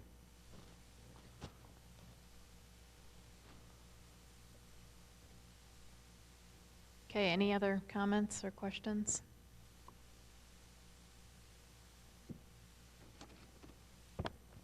Okay, that'll conclude the congressional discussion then for today. And we will go to item 4 on the agenda, review, discussion, and direction of mapping consultant regarding ideas for possible adjustments to legislative grid map based on constitutional criteria. Okay. So I don't have any new legislative grid maps. My thinking was we could either review the ones that were presented on Monday, or else Commissioner McNulty had asked for some changes. The other option would be to work through those changes as a group, so I could really understand exactly what's going on there. So actually move the districts right now, but I'm fine with either. Whatever you guys would like to do.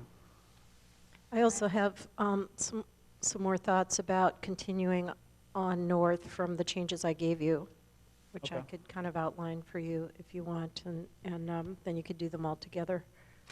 Okay. Would you like to do them right now, or would you just like to tell me them?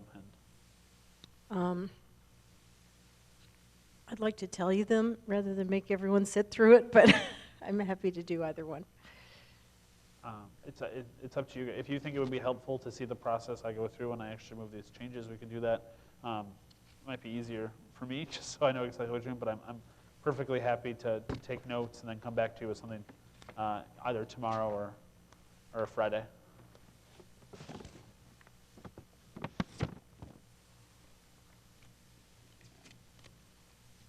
Madam Chair? Mr. Sturts? One of the things that I'm going to be doing is over the weekend leading up to next Thursday's meeting is putting together a series of notes regarding whatever the latest map that we have to move forward to get to Mr. Desmond.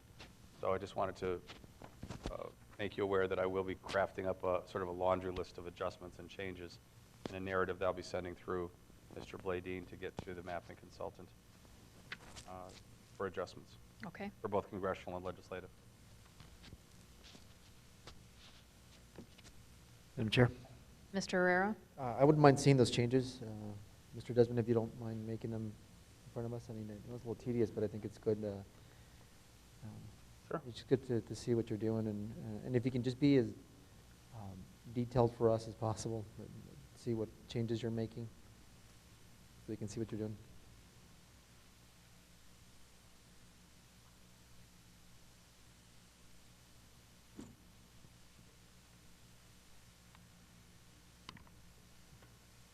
Okay.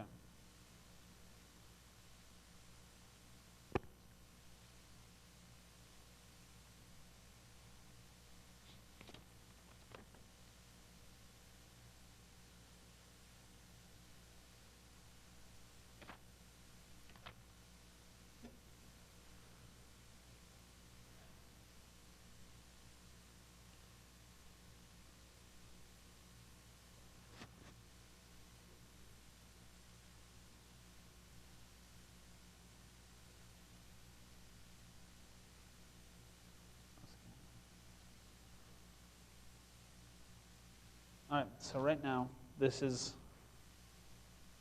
just a point of clarification. You wanted me to make those changes to option number 2, right?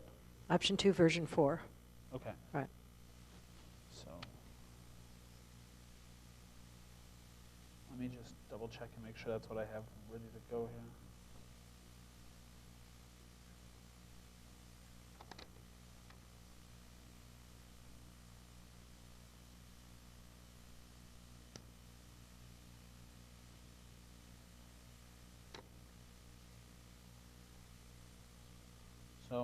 that is ready to go in this plan.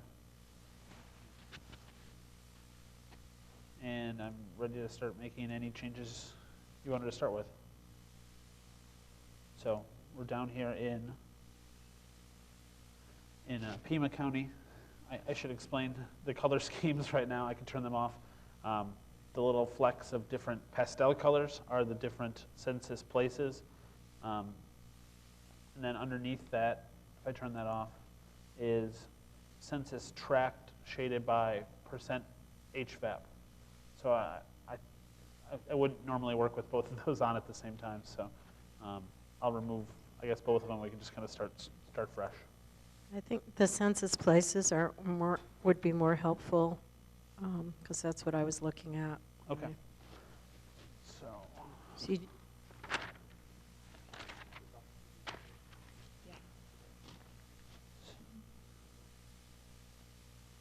So I believe the first note I have from Monday's meeting was that Legislative District 2 should not include Corona de Tucson, and I should keep Santa Cruz County whole into Legislative District number 2.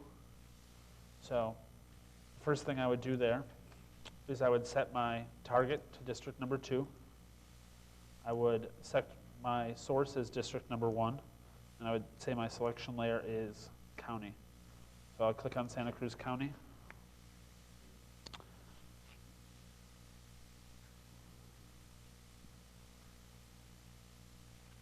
I would see that my pending changes window indicates that I'm about to move 22,972 people from District 1 into District 2. So if I accept that change,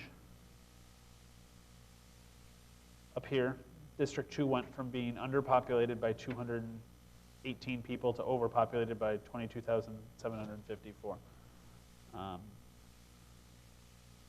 Now, where is Corona de Tucson again? northwest, just south of, I think it's grid 10. See the pink? Yeah. That's Vale, and the little green.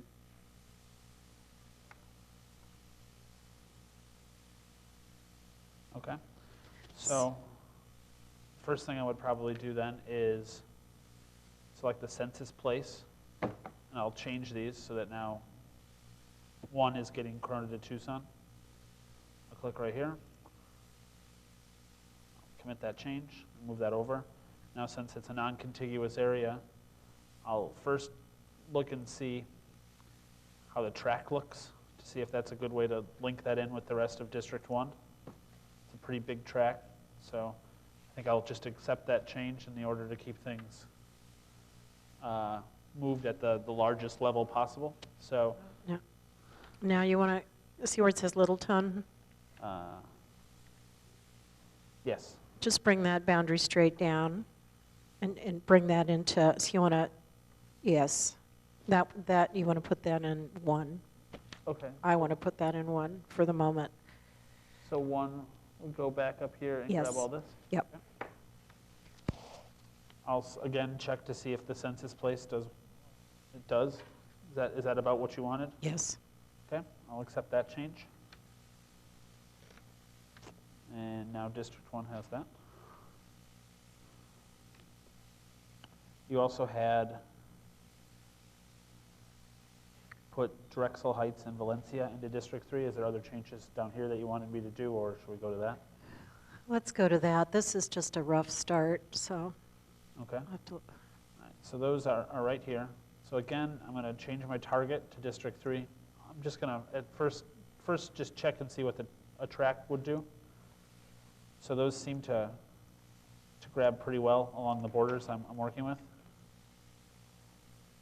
So that's what you're looking for right there, to move that Yes. into District 3. yep. I'll commit that change. And now District 3 has those. Okay. My next direction was LD10, Tanca Verde should go to River Road, go east to Alverson Road, go south to Grant Road, No. and west to, Not quite. so this would be good for you to walk me through this one. Okay. Before we leave, Let's go to the north, just west of Drexel Heights, the northernmost area of what is now 2. Okay. Just east of Sanavir, which is the green. So you want to go over in here. I want to see where the boundary is there. Right here? The boundary between, I guess it would be 2 and 10. I'm a little bit handicapped because I brought the wrong glasses, so I can see everything close to being nothing up there. If you want to, you can sit next to me and you can see on my screen. That'll make it Okay. easier.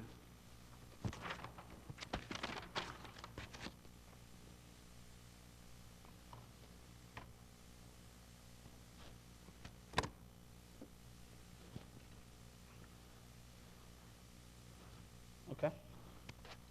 Okay, can we add the streets? Just going to zoom in a little more.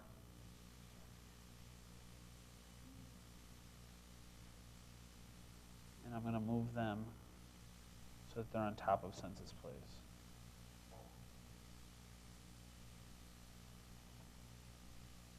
Okay.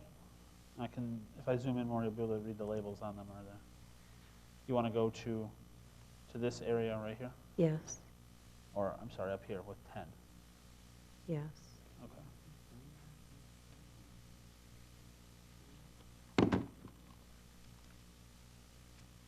Refinery Way, I've never heard of that. So it's Refinery Way and then 86. Okay, so how much population are we over here or under? So district number 2 is currently 24,000 people underpopulated. District number 10 is 2,500 people overpopulated. So if we move the boundary of 2 north to around 22nd Street, there's 36th. Let's just try that, yeah. Okay, I'll, at this point, try to grab by census block group. Actually, track might work. We found the solution here, guys. Each of us needs Willie all day, every day. Everybody needs sitting me all next day, to every us. day, yeah. And this isn't exact, but to give you a rough idea, that moves about 13,000 people over. If I zoom out, What if you just keep coming over would you rather to me go west or What's our- east? west? Because we want to take in this.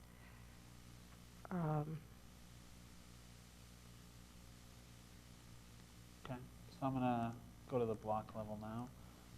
And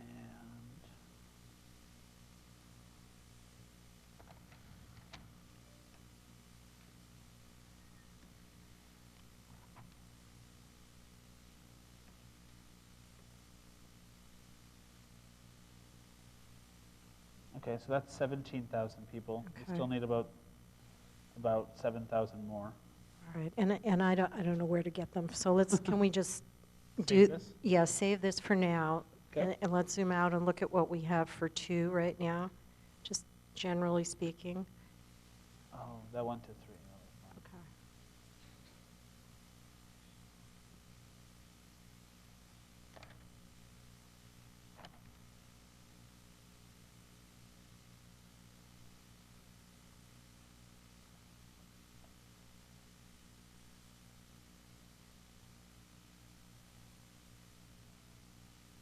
So now 2 is about 7,700 people underpopulated. There's a little pocket here I'd have to clean up in a minute. If we look at our whole data table, you'll see that 3 is overpopulated by about 39,000 people. Okay, so there was, So 2 could grab some of this to make up population. before we do that, let's go, and whenever anyone gets really sick of this, just let me know, because I can give Willie my list here. Let's go south, all the way south. Remember, we wanted to do the little arm that grabbed out and reached Bisbee and Douglas? Yes.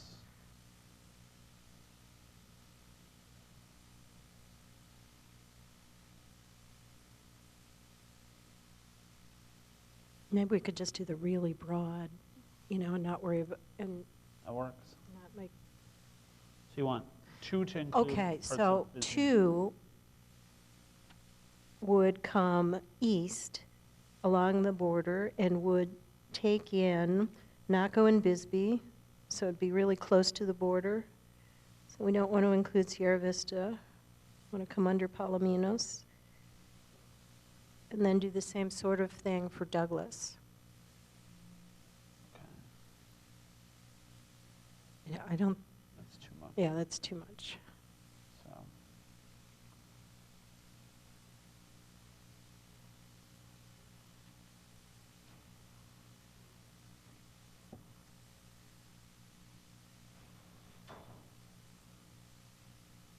This is where it gets real exciting.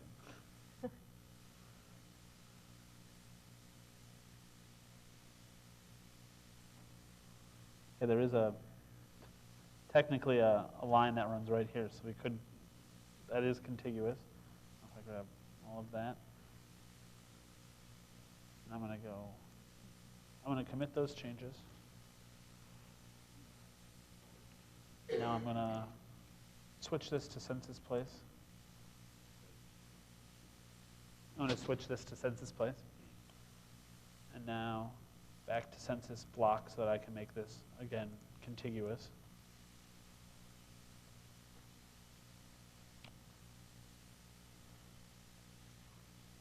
That is a contiguous shape, so that would work. Although there is an island here that would need to be also selected. So I'll commit that. So now we have. What are these guys? Those are. And this, and this? Those are census block groups, I believe. Let's fill that all in, make it a little dome, because we need that whole population center there, all those guys. Now, you see this one is a little bigger. Do you want me to take this area too? No. Okay, that's a start. So that's kind of my idea, is that we capture the, majority of the population in the Bisbee Douglas metro areas and pull them into 2. Okay. So we may need a cleaner way to do that. And how much population is that? That moved about 7,000 people because now 2 is only 128 people underpopulated. Okay, so we're kind of close. Close. All right, so, But when we grab Douglas, we'll be overpopulated. okay. Should we grab Douglas Let's right away? grab Douglas. All right. Don't want to leave Douglas behind. Yeah. I don't think we want that one. I'll go with blue.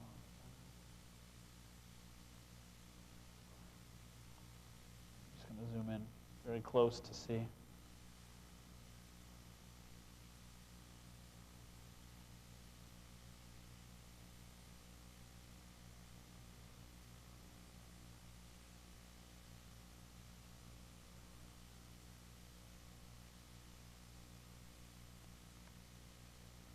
So the census block is fairly large because there's not many people, but.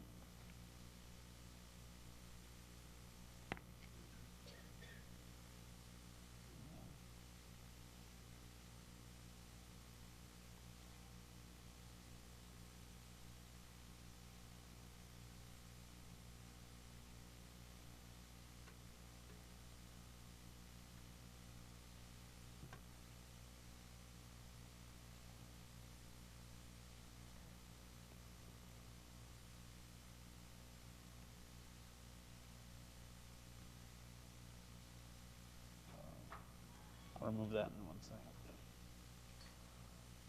So it needs to go back to 1.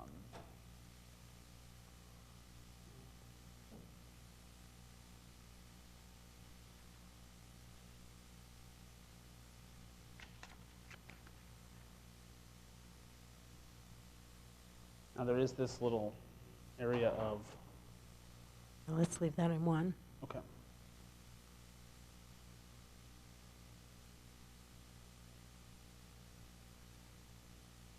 And there's a little area inside of there.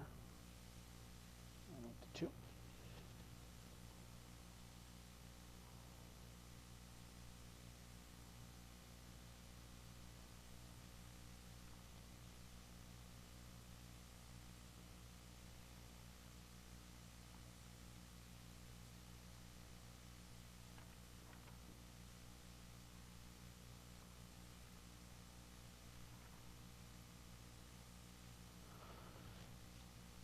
Okay. Okay, so let's go back up to South Tucson now. How far off are we? Now, district number 2 is overpopulated by 18,000 people, and district number 1 is underpopulated by 36,000. So if I go back into South Tucson, Okay, so this is where I don't think it's fair to make everybody sit through all this, but so should I just describe generally what, and I can give you more detail to answer any of your questions, but then everyone doesn't have to sit through it. Could we maybe at least have that portion of the map up so we can look at it as you're describing your changes? Yes, that's what I was going to do, have the map up and kind of generally describe. I'll go over what I had asked for the last time we met, and then the new, and then I may have to clarify in my own mind and for Willie so he can actually do it. But the next idea was to go back to Drexel Heights and Valencia West, okay. and put the streets on so I can see them.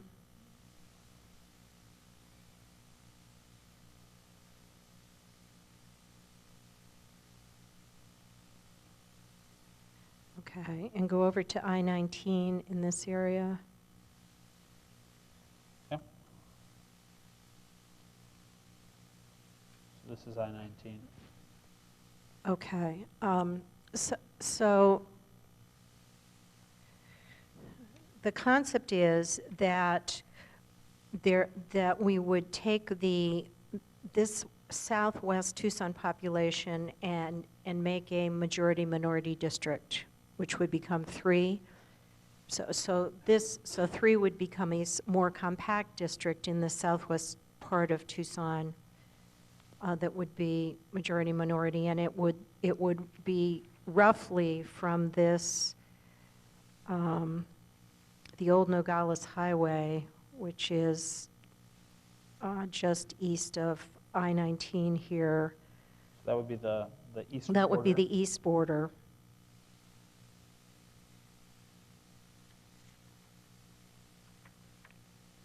Okay. And then it would come along the Benson Highway.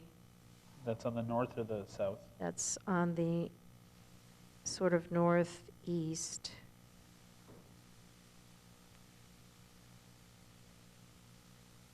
Okay.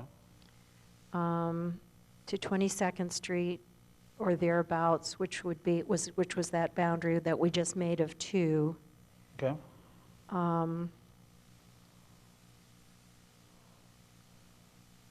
To Campbell or First Avenue, which are parallel major streets. So I'm sorry, so it'll, So we're coming, So it'll we're coming start here. up here. okay. We're going to hit 22nd Street. So this is actually, I'm sorry, so the So old we're gonna Nogales be is the taking- western border, not the eastern. It's this border, and we're going to be taking some of this population and putting it into 3. Okay. So this little arm that's sticking out, maybe I should have the pointer.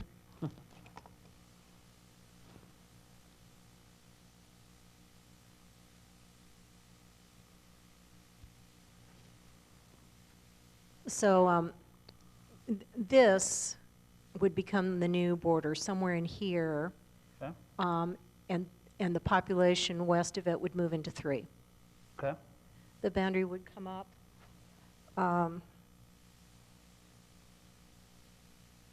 From 22nd Street, we would go to, I guess we would have to go west to, or east to Campbell. So you're talking about 3 now or 2? This is the east boundary of 3. I- I'll draw it for you. Okay, because I Yeah, thought, it's hard to see from here, because what we're going to be doing essentially is taking this area okay, and making 3. okay, We're going to go up to Picture Rocks. You know, what's a little unclear is what happens in this part of downtown Tucson. That's what I'm being unclear about, and I can't without having a map in front of me. But the idea is we come up along here. Some of this population that's now in 2 goes into 3. okay, And then follow I-10 up over to Picture Rocks, down and around, and back to where we started. So if I zoom out a little bit. District 3 currently goes, District 3 is currently really big, so Yeah. the concept is that this becomes a minority-majority district right here. Then this, I still have a thought that this should look more like the congressional district. okay, But so you could try that. You could make South Yuma and the TO reservation, kind of put that together as a district, but from it remove this area. so, I'm sorry, I think I'm a little confused. Would it be helpful if I showed you real quickly? Just put this on a side.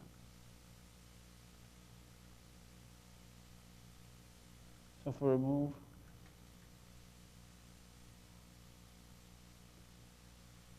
all of that from 3, so that 3 would then, I would have to add this area and the reservation back in. The 3 would then come up here to Picture Rock. That would remove 21,000 people, Okay?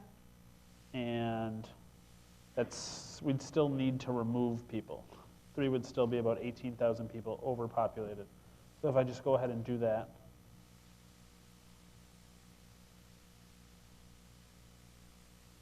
and then to avoid any confusion, I'm going to add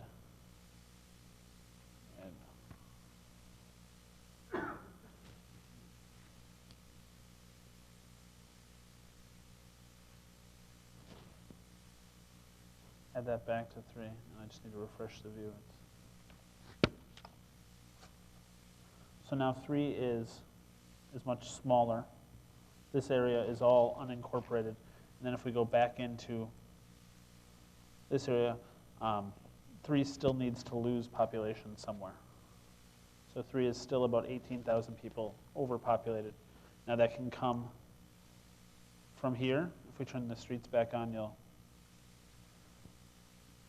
we can remove everything that's east of the I-19 or the old Nogales Highway, if that would be helpful. Would you like to keep Let's South try Tucson? that. Okay. And I'm just gonna give it to unassigned, so it won't. I'm not giving it to any district right now.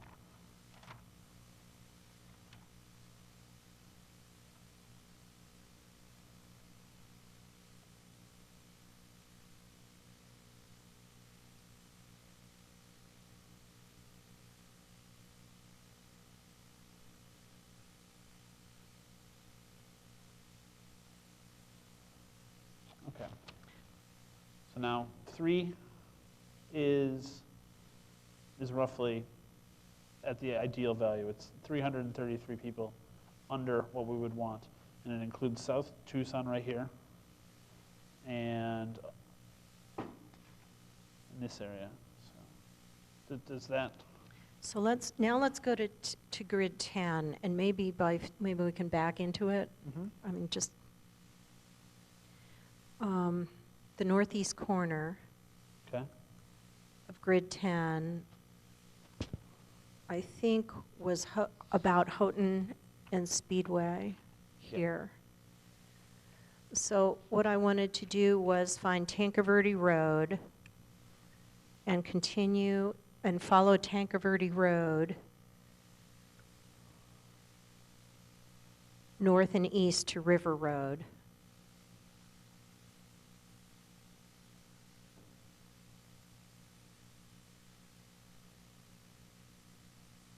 Okay, Tankerverde Road is right here. Okay. So you'd like to extend 10 up? Yeah, to it? let's do that for right now. Let's go up to Tankerverde Road. Obviously, this is going to need a lot of refinement, but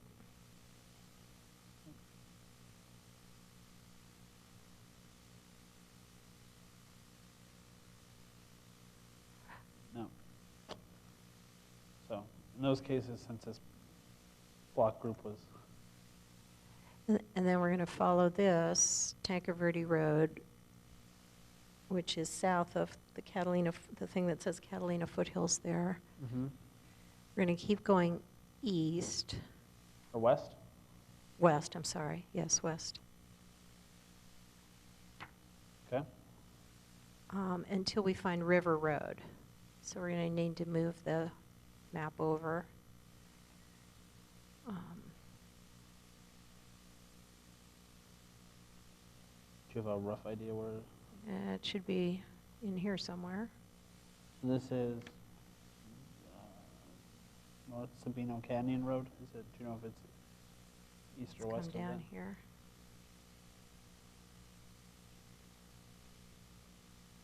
I think you're going to have to zoom out.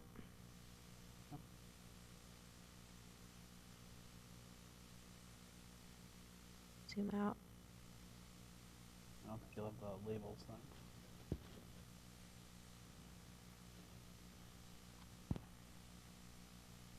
Oh. Sorry. There's your toolbar.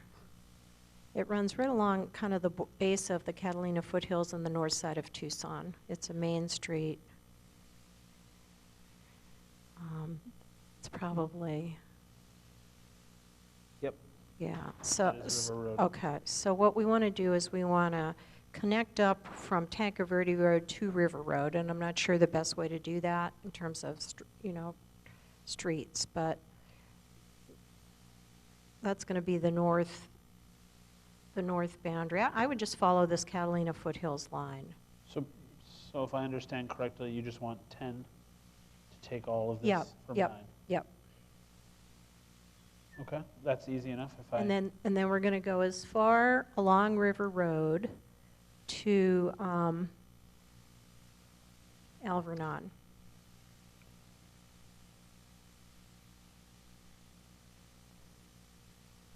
Which is going to be right about, I'm going to guess, right about here. Okay. So I'm going to accept that, and then I'll remove that back. Okay, so now 10 follows the Tucson border, and you want to remove some of it, go to where? So we're going to find it, let's find Alvernon, which is going to be right kind of in the middle of town here.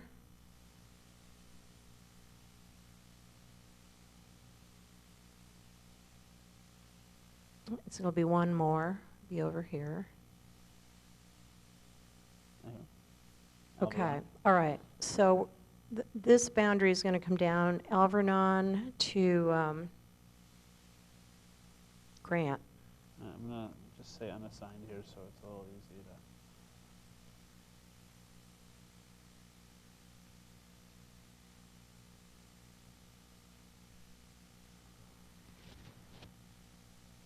Graham? Grant, Grant. General Grant. Is that north? That is north of here. Right here. Okay, all right. So this is going to become the boundary of 10. And then we're going to go west on Grant. Okay. This is going to be the boundary between 10 and 9. We're going to go west on Grant till we get to, let's say, First Avenue, which will be, what does that say? I think that's First Avenue right there, where we already have it. Okay, well, that's cool. So let's do that.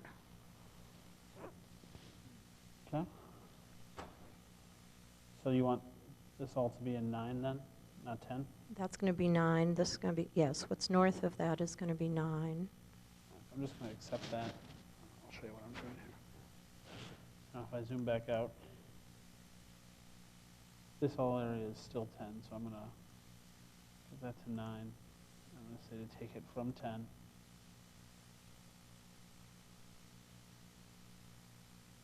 Okay. And then this area is all unassigned, so I'll say take that from unassigned, We'll give put it that to 9. to 9. There you go. Okay, so then down here, so what have we got in 10 now? So now 10 is 55,000 people overpopulated. Okay.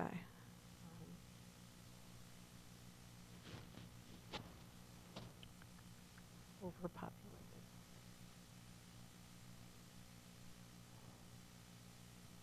Okay, I don't know how to fix that right now, but let me, maybe you could print this, just so, okay. All right, so then the next idea was, so we need to work on this central area here to equalize the populations in these, in these areas. And what I had in my notes was that this would come down to the base, that we would follow the Barraza Aviation Highway and then along the north boundary of the base, and that would become the south boundary of 10. Okay. So why don't we just do that, seeing as we're... Sounds good.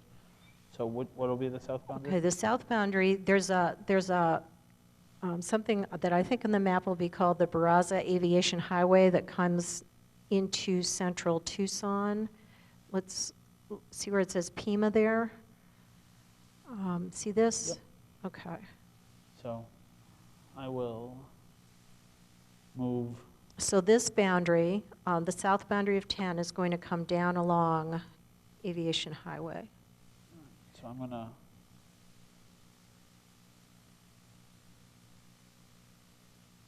grab, just so I can kind of remember where I'm going. But not up this way, down this way. So we're not going north. This boundary is correct. It's about 22nd Street, but the southeast boundary. So all this area in the north east part of that square is going to get pulled into 10. Okay. From aviation.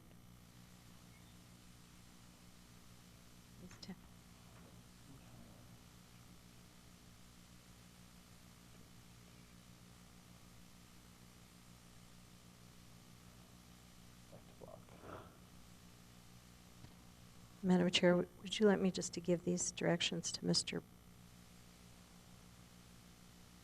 Desmond offline?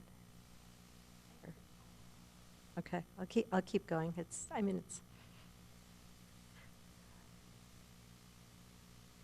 reminds me of when I was about 5 and used to play with blocks at my grandfather's house.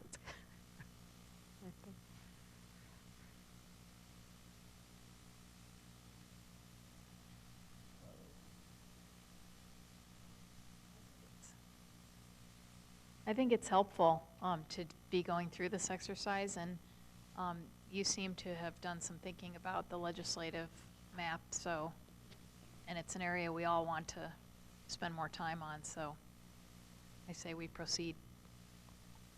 Madam Chair? Mr. Sturts? Mr. Desmond, while you and Commissioner McNulty are going through this, do you have access to the neighborhood association maps for the city of Tucson? I don't. That just like the villages those are areas that you're going to want to start to collect. There's 153 of them. Do you have is there a place you recommend starting to look for that? I'm going to try to find a source for you, Mr. Desmond, to get you lists for both the villages, and I know that there are some folks, I know through the Maricopa County website you'll find them, and through the City of Tucson neighborhood resource office you'll be able to find the neighborhood association. That would be very helpful. These are not homeowners associations, they're actually designated blocks and areas within the community that have got, that are within themselves communities of interest. Great. Thank you. It's a good idea. Maybe Tucson Association of Realtors, is that what you said? Because their website might have, or info. All right, so now 10 as it is currently 62,000 people overpopulated. Where would you like to remove that population from? What is this area, the little central? I believe that is an unassigned area, but I can check.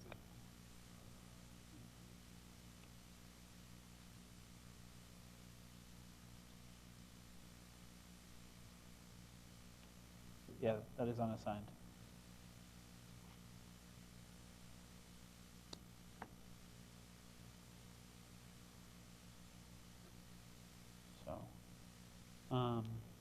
as it is currently. 2 is overpopulated also, but and 3 is about perfectly populated. So something's going to have to take that area. 2 or it's currently only touching 2 and 3. So if it goes to 3, 3 is going to need to lose some somewhere else, and 2 already needs to lose some population. Where's the base? Where's the Air Force Base? I'm not sure. Let's zoom in here.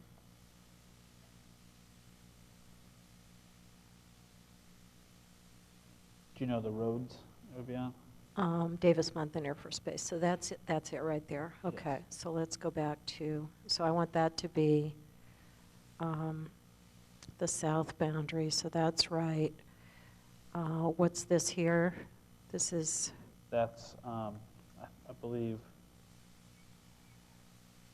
Grant, but I could be, no, 22nd. okay, so that's okay. So let's,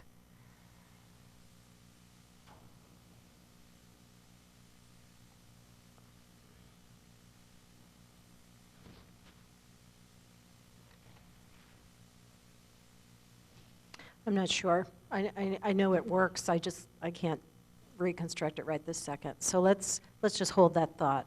Okay. And let's keep going north.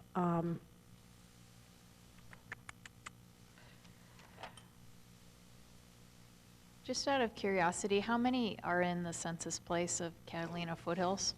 What's the population?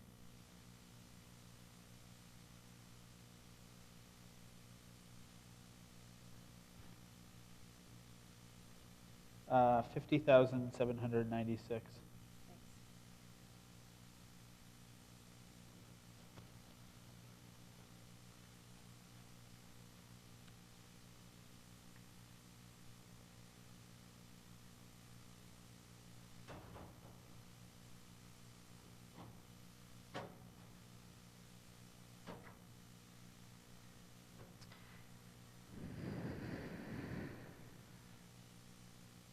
Okay, so the south boundary of 9 would become the north boundary of 10.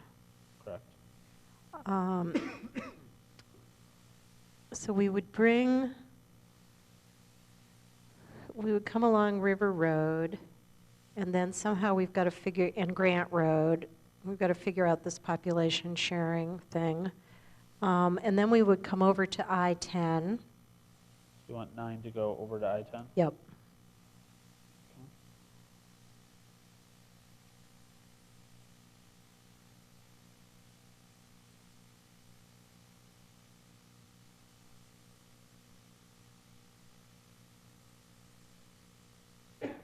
So how far Or north? let's go, whatever these census places are, doesn't have to be right on I-10, maybe along these areas. And we want to go north to about Linda Vista, which is, what we want to do is come across the north side of the Catalina foothills and under Oro Valley. So the line is going to be somewhere.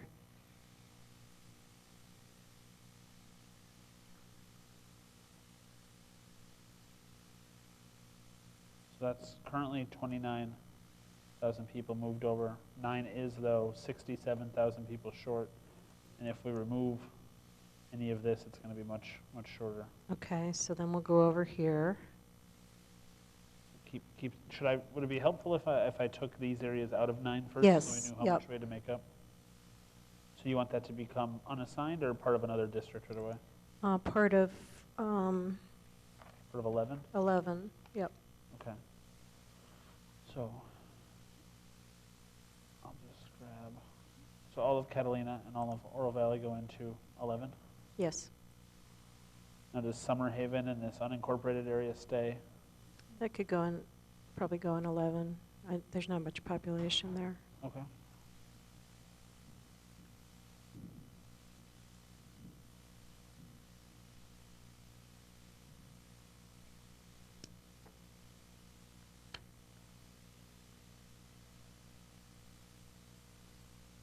Okay, so at this point, 9 is right here, and it is 116,000 people underpopulated. Okay, so we're going to come west here.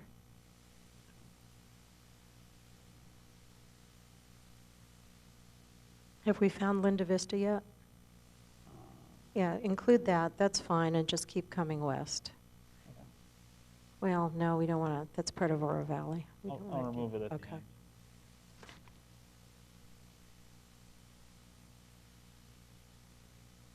Would it be helpful if we just took all of, Mm-hmm. okay, let me do that.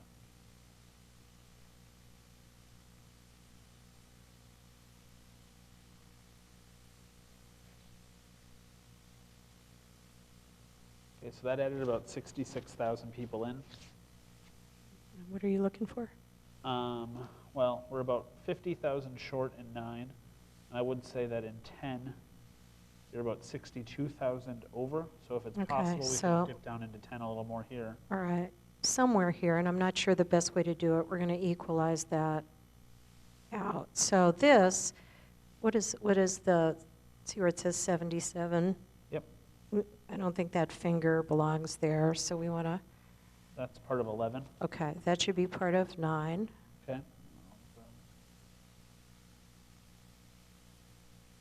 Because Move we're, all of flowing wells in. And then I'll yes, also flowing wells grab- should be, Grab this area. yep, they all go together.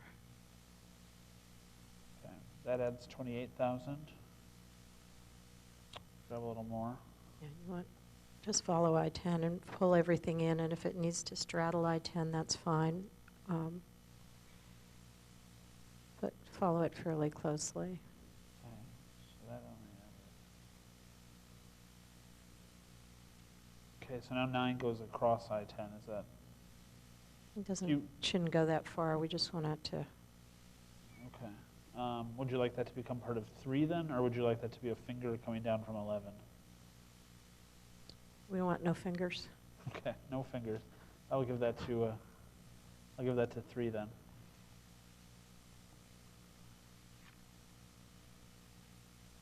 Okay, so now 9 comes up, and 9 now needs about 19,000 more people. Okay, well, we want to get rid of the little ribbon there. Okay. So you may have to offline just go into these smaller units of geography and clean that up. Yep. I've gotten pretty good at that. So now 9 is still 19,000 people underpopulated. And what's 10? And 10 is 62,000 people overpopulated.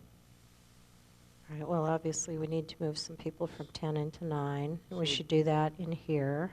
Well, that's Oh, 3 that's our here, majority-minority district. Okay, somewhere in this area where we have the boundary between them. Would you rather it come from along the Catalina or go past Grant? No, we're going to follow River Road. That's an important geographic feature, so it needs to be in this Grant area here, All right, well, I let's, think. if it's okay, can we, let me first of all,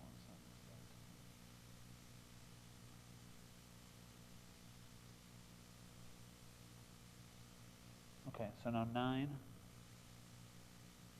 is 18,000 people short. It doesn't have to be perfect because it's legislative and there is a little bit of leeway with deviation, but Well, we have That's a too lot of much. work to do on this, and let's not worry about that right this second. But obviously, we're going to equalize the population here between these 3 districts. Okay. Between 3, 10, and 9, so that it works. And let's keep going north. okay. Okay, so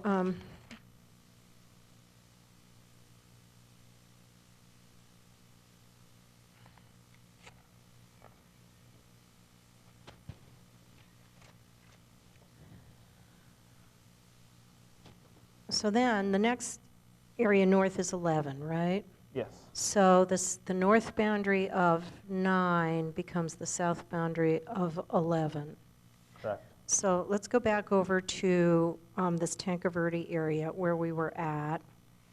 And there's, see where it says Tanque Verde? There should be a road here called Reddington Road.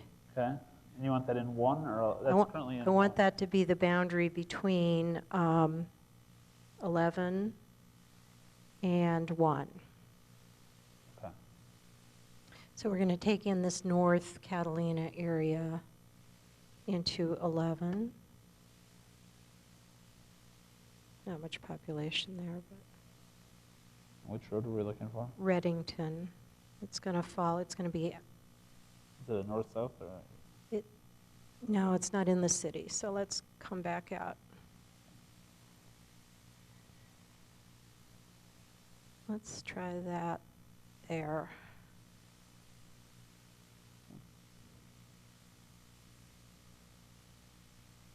No, that's the Catalina Highway, so it's north of that.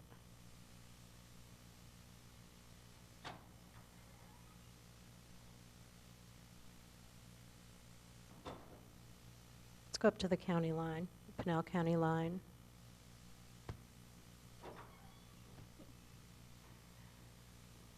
Yeah.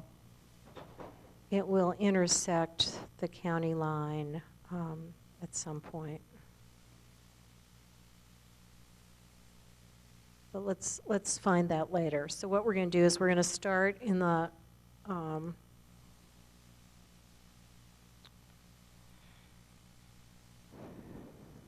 Well, just as a point of, so we know where we're starting, let's just see. So 10 goes down all the way up to Casa Grande, and it is currently 61,000 people overpopulated, so 10 needs to lose somewhere. It could give population to 1, because 1 is underpopulated now by 36,000. But why don't you give me what you were? So you want? I just can't tell you as I sit here. I'd have to sit and look at this more closely. Yeah. Because at this point, when we start moving the population around, it kind of needs to work with the overall concept. I think if we just move the population for the sake of moving the population without having it be consistent with the concept, then we're not accomplishing what we need to accomplish. So, So just. so you're going to find River Road and you're going to follow it up to the county line. Is it Not River Road, Reddington Road, and that's kind of a main north-south. Yeah, got it right that's there. it. Okay. So that's going to separate 1 and 11 for purposes of this exercise.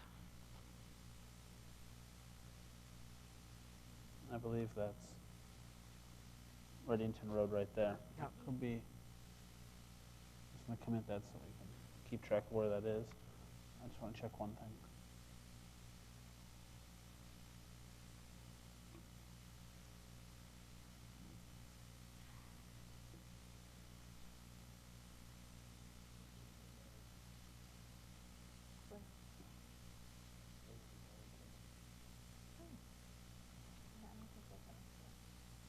That's Reddington. Does it go up? Or does It goes up to the Pinal County line. I just want to make sure we're following it. Now, we may need to, it should keep going straight up, and if it doesn't, then that's what we should do. We should just go straight up to the Pinal County line, kind of following. Okay. So I'll move this back to 1 then.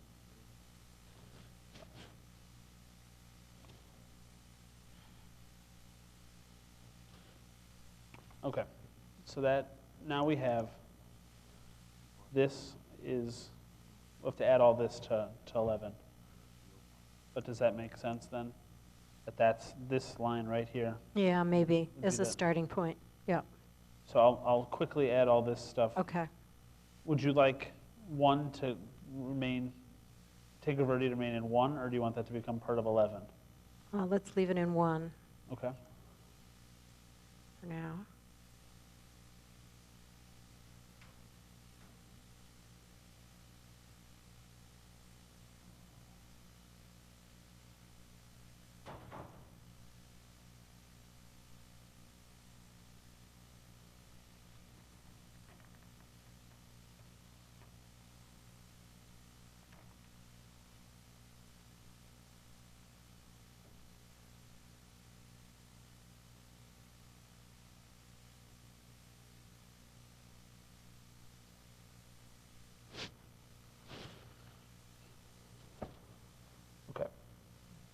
there's still some cleaning up to do, but Oh, That's- that's an understatement.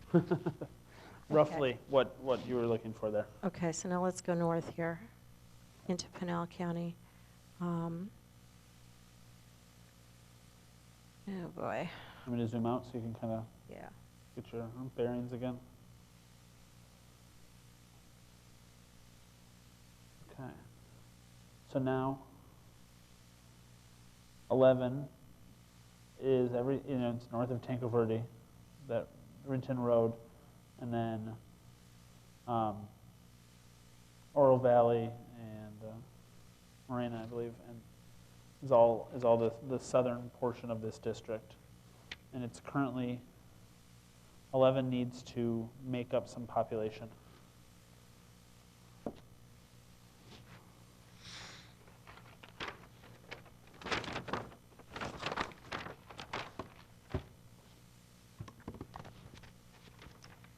Okay, so the idea is that, let me just orient Willie on a road map here. I should have done this earlier, pulled this out.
Let's come east along the county line, west along the county line. Okay. Until we get to 79. Well, actually, until we get to Saddlebrook. Okay. So we need to, obviously, we need to include Saddlebrook in 11. Okay. Then once we get over to 79, we're going to choose an imaginary line, just for purposes of this draft, about halfway between 79 and I-10. So what we're doing here is kind of putting the 79 together with 79 and the I-10 together with I-10, and we're going to come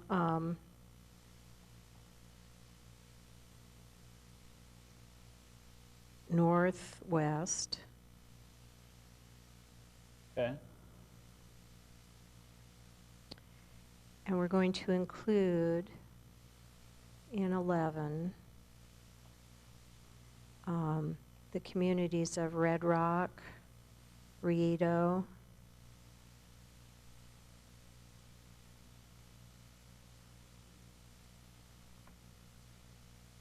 Where are those? they are a little bit south here. Okay. There's Red Rock. Okay, we're going to include that. We're going to include Let me- Arizona City. Okay. This whole area. Eloy. And, Yeah, Eloy, Toltec.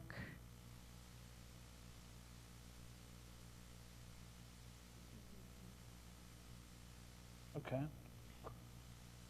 Now you're going to have a very, a very jagged district for a second, but I'll just commit these changes. Obviously, all these unincorporated islands need to be moved into, and you'd also like, what else? The north boundary is going to be, we're going to move Casa Grande into 12. The north boundary is going to be just under Casa Grande. And then we're going to bring it back kind of on a diagonal to where we started from to include this whole I-10 corridor, Okay. all those emerging communities here. So just, I'm just going to clean up 11 really quick, just for the ease of looking at this and making sure we're getting what you want.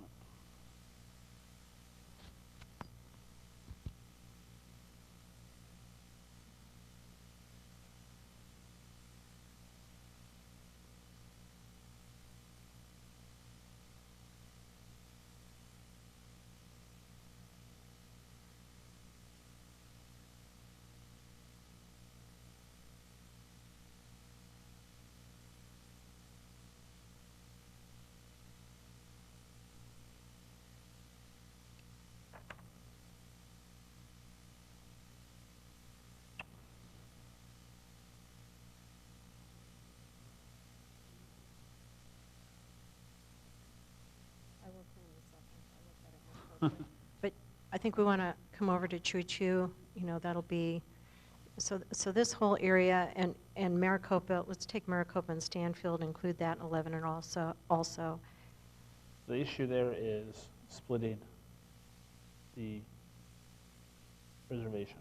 No, we're not going to split the reservation. We're just going to pull in Maricopa and Stanfield. So then go through parts of, because also Maricopa's in the reservation, so, oh, it's not actually, it's between. So, but do you want to kind of go up around? Yep, up around Casa Grande. Up around Casa Grande, okay.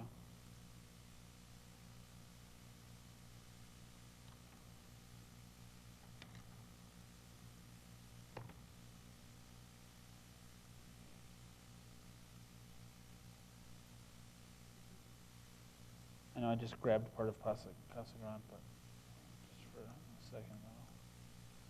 I'll go back.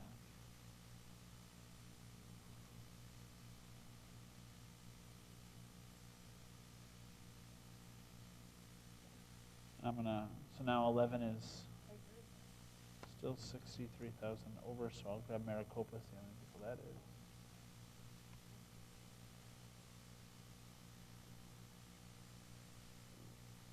That's about 43.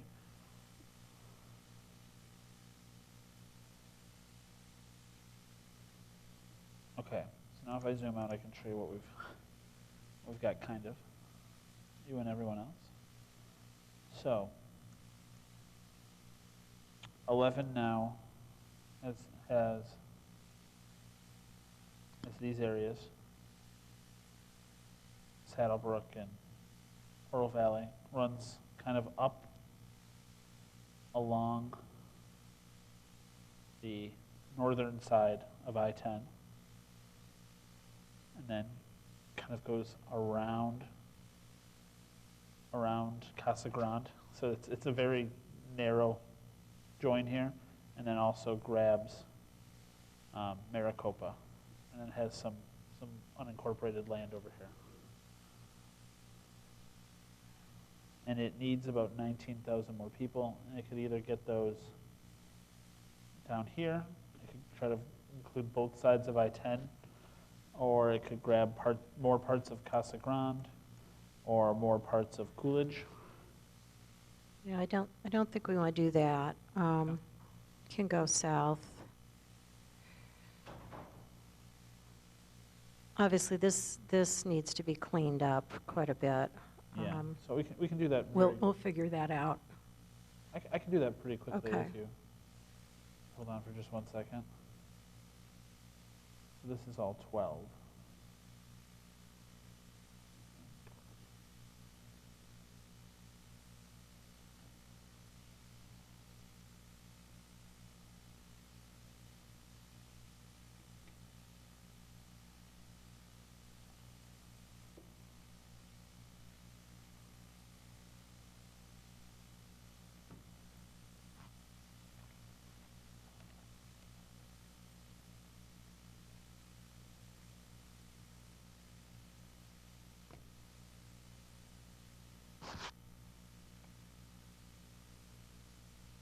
Okay, so now you can kind of see it. So 12 has Casa Grande, and 11 has all this area and goes up into Maricopa.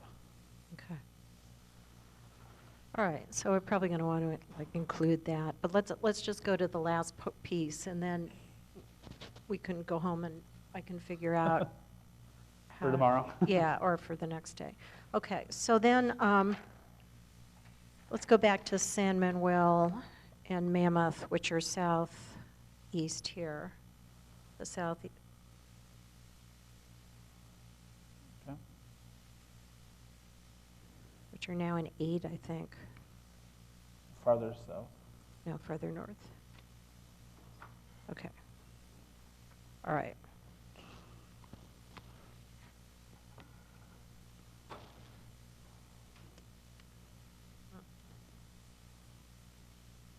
So here's the idea for what Grid 12 would become.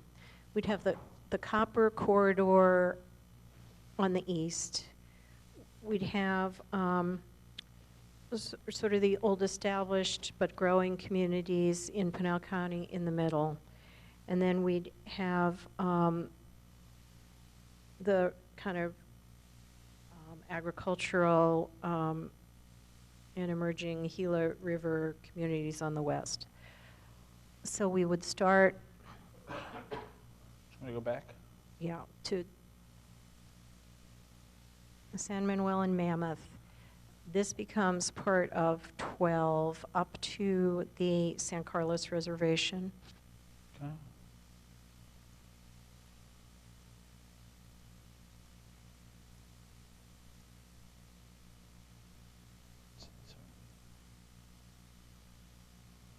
Okay, I can clean that up. Okay. Then we're going to keep going north along the west boundary of the reservation. We're going to pull in Kearney, you know, some of these copper communities here, Wheatfields, Copper Hill, Globe, Miami. Okay.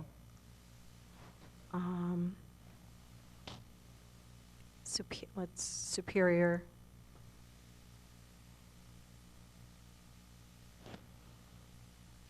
Can you pull it down a little bit so we can see?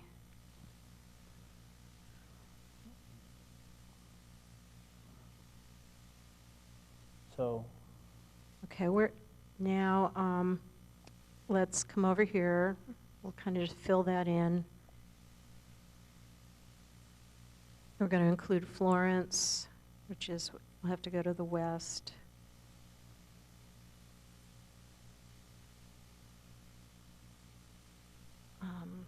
okay.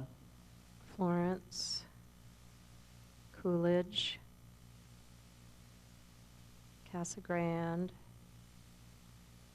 You all want this to be in 12? 12, yep. Let's come up as far as Queen Creek and then at the Maricopa County boundary there, and that's where we'll stop. Looking at that. So you want it to be, So so I we're going to think break that's at the, already in 12. okay. So now, if I Well, zoom we're in- going to see how Queen Creek is split and and we're not on the Maricopa County boundary, so we want to follow that. Everything south of it is going to be in 12 and north of it, 17. yeah, is tomorrow's homework. Let me just grab this so we can see what that does. Now there is, Queen Creek's a good example of a place that splits a county boundary. Okay. Do you want to split it, or would you like to add this to? I don't think I want to split Queen Creek. Okay, so I'm going to grab the rest of that then. But- And then it'll dip into. And the purpose for that is that I think we're transitioning here from, you know, this rural to the very densely urban. Makes sense, so. So the idea is 12 is going to kind of follow along the densely urban area and include within it these older growing communities and this agricultural area over here that includes Zacatone and Santa Cruz, I think on the Gila River Reservation. Okay. And then we're going to come down and include all of Casa Grande. Yes. Back to where we started, which will be, this southeast point should be the confluence of Highways 79 and 77 in Pinal County.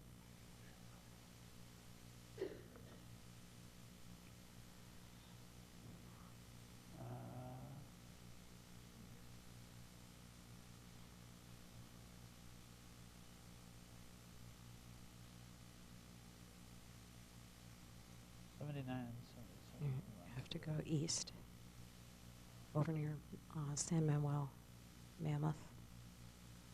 Yeah. I see. So yes. Yep. So that all gets kind of pulled into, So you want that to be part of 12 then? yes, yeah. Okay. The one issue right away is that 12 is overpopulated. So it's going to need to give some of that up. Would that make more sense to do up in this area? Yeah, for right now. Okay. Let's just assign this to nothing. So right now, 12 is about 44,000 people over. So remove. So I want to keep Globe with the other copper communities south of there. So I have to figure out how to do that. Yeah, I think that's too many people. Okay.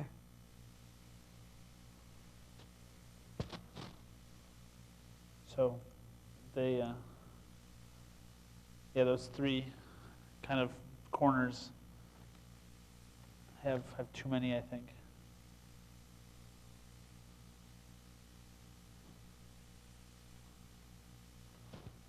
Okay, what's the best way for you to give this to me so I can work on cleaning up the population issues? Do you just want to, after we're done here, load it onto my? Sure. Okay, and then I can study it and I'll try and give you better directions. Okay. Can we load that onto everyone's, actually? Yes? That would be great. So it's a really rough start, but the idea is that we'd have, we're kind of reorienting things and trying to keep some of these communities together and build off that. Great. Yeah, well, we appreciate you doing some homework. Are there other legislative map ideas that anyone wants to discuss now? Is there anything, Mr. Desmond, from your end on legislative that we need to follow up on? So I guess for tomorrow, I won't proceed more on this. I'll kind of let everyone play with it tonight, and we can talk about it tomorrow or on Friday, go from there. Okay. So then just for tomorrow, I'll have the river changes, and then I assume I'll be able to get to the whole county's changes because tomorrow's an afternoon meeting, I think, so I'll have some time in the morning to work on all that. Right. So I'll have those for tomorrow, and then if you guys want to think more about anything else you want, possibly for Friday, but certainly for next week. There's a big gap, so we can really, get specific if you want, or see a lot of different versions, or just think of anything you're going to be curious about. Since it is enough time, I'll be sending you guys things, I guess, on a kind of a working basis throughout that week, so we can have some feedback through Mr. Bleeding, I guess. Good. But I think that's all.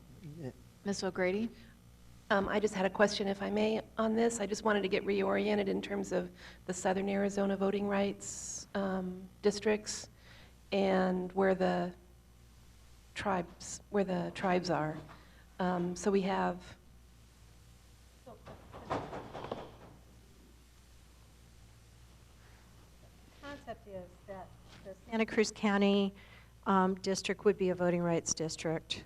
That now that it includes the whole of Santa Cruz County, and it would also include Bisbee and Douglas, or might. I don't think it needs to.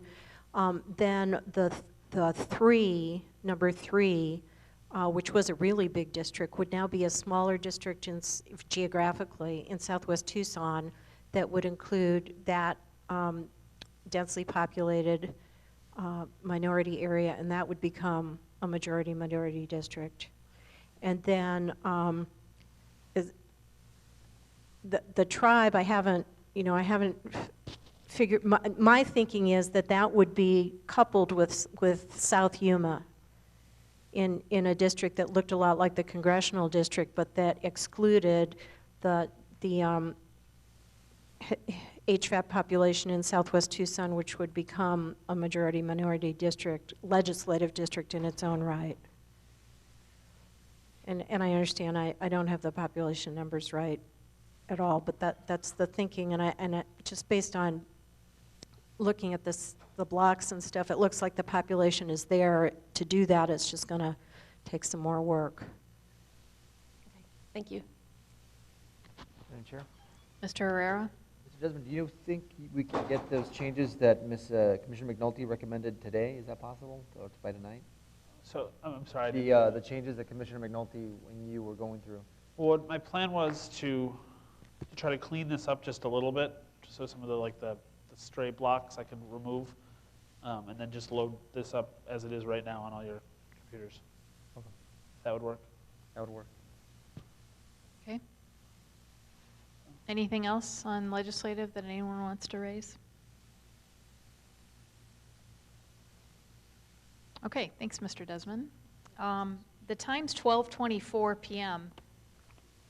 And I asked other commissioners how we want to proceed. It doesn't look like actually there's a lot left on the agenda. Those were the two big agenda items, because we already covered 5, unless there's any new information that we were going to be getting. Okay.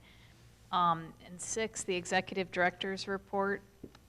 There isn't anything new today. And then discussion of future meetings and future agenda items. We know when our future meetings are. We're meeting 2 more times this week, tomorrow and Friday. Next week, Thursday and Friday. And that, of course, will be a recurring agenda item on all those meetings. So I don't know if there's anything new with getting anything on the Attorney General inquiry from legal counsel. And so there's call for public comment. So, yes, Mr. Sure. Okay, so let's take a just 5-minute recess, and then we'll come back and do public comment, and then I think that kind of ends the meeting. Thanks. The time is 12:25 p.m. No, we don't. And we're going to need. Okay. We're going to enter back into public session. Recess is over. The time is 12:40 p.m. I understand that our streaming went down, but we are recording the rest of the meeting so that will be available and uploaded as a recording. So with that, commissioners, just before I go to public comment, was there anything else anyone wanted to raise with regard to future meetings and future agenda items? And we'll have 2 more times this week, of course, to also talk about that. Okay, hearing none, we will go ahead and go to agenda item 9, which is call for public comment. And I have 3 request to speak forms. If you could limit your comments to 4 minutes, that would be great. Our first speaker is Jim March, Second Vice Chair, Pima County Libertarian Party.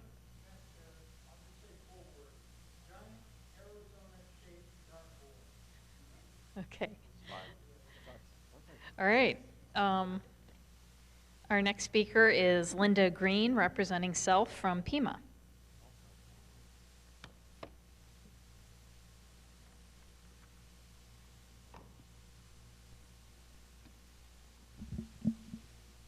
My name is Linda Hall Green. I am a registered voter in Congressional District 8 and Legislative District 26. I've been politically active most of my life. I am first want to speak very publicly to congratulate you all for the time that you're giving to us as citizens in Arizona. This is an extremely important task that you have before you, and a very, very complicated one. It's very easy for me to see. I particularly want to congratulate you on the civility with which you speak to each other and the respect that each of you shows to one another when you have comment. And I hope that the public will use you as models in the future, both in the state legislature and in our congressional districts when we have our opportunity to speak. But thank you very much for this. I want to speak on, I have in my hand Proposition 106 and the mandate under which you all sit in those chairs. Because I think it is important to remember what the opening paragraph is, because I'm going to speak on one of those categories, competitiveness, which has been referenced several times today. Proposing an amendment to the Constitution of Arizona, amending Article 4, Part 2, Section 1, Constitution of Arizona, relating to ending the practice of gerrymandering and improving voter and candidate participation in elections by creating an independent commission of balanced appointments to oversee the mapping of fair and competitive congressional and legislative districts.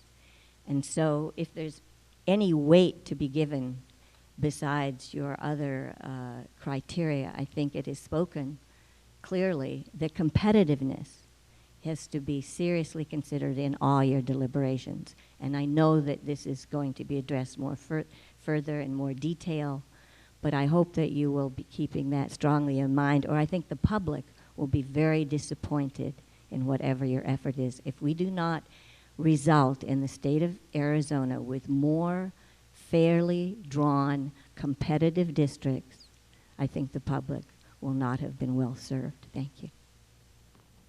Thank you. Thank you. Our next speaker is Wes Harris, representing Self from LD 6-28.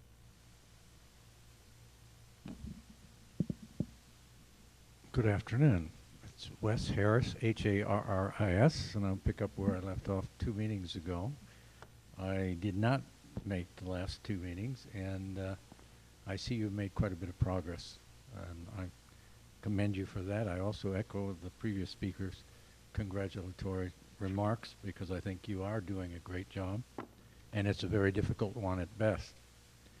I would remind you that I've spoken about this once before, and that's the open meeting laws and the ability to have discourse between those of us who go out of our way to travel this far to talk with you. That when we ask a question, I think that would be nice if you would respond to it.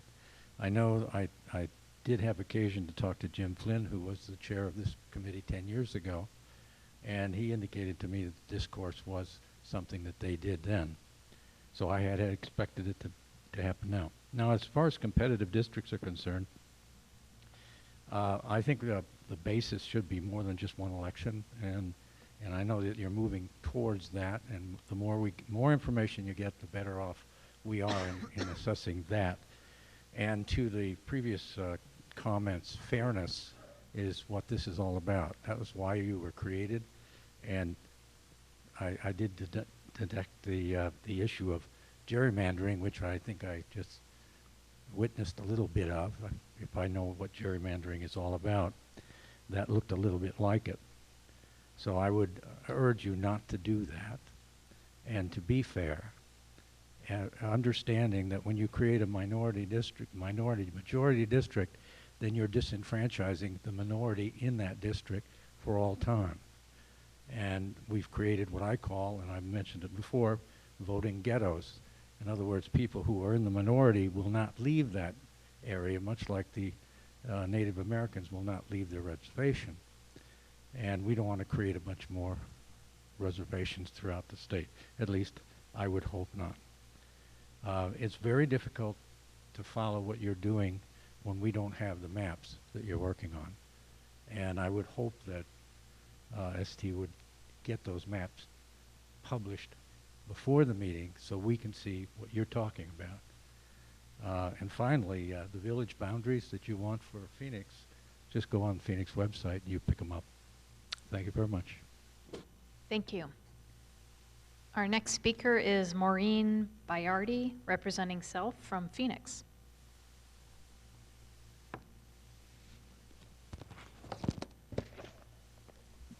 Maureen Bayardi, B-A-Y-A-R-D-I. I appreciate having the opportunity to speak in front of you. I'm not a professional speaker, but I am a registered voter with great concerns. I would like to speak about the communities of interest. I feel that that's the most important issue, and with that then follows the geographic feature, which satisfies another criteria for the commission. I live in an urban area that is close to a rural area. I like this being that it gives me and my family and my grandchildren an opportunity to visit the friends that we have in that area. Our children are exposed then to a rural area with the animals and the horses, and it's in this time of great stress, because we are under a lot of stress, even the children. My little grandchildren say, how come things are so bad? You can't even turn a television on for them to listen because all we hear is bad news. When we visit our friends in the rural area, they experience a sense of calm, and the stress is released from them, at least for a period of time. With this thought in mind, I think it's extremely important to keep these areas intact. We are to be community, not broken up. And the cities have moved out, and this is happening everywhere. And I hope you take that into great consideration and not to break us up. Thank you very much for listening to me. Thank you. That concludes public comment. So unless there's anybody else who I missed. Oh, okay. Sorry. Lynn St. Angelo.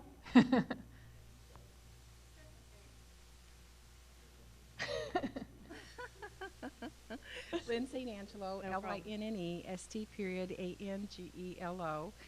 Good afternoon, Commissioners. I wanted to talk about some things that came up this meeting, and one is on the issue of measurement of competitiveness, because you are making judgments on competitiveness, and right now the measurement that is being used, and there was a lot of time spent on this, and so I just want to clear up what an outlier is.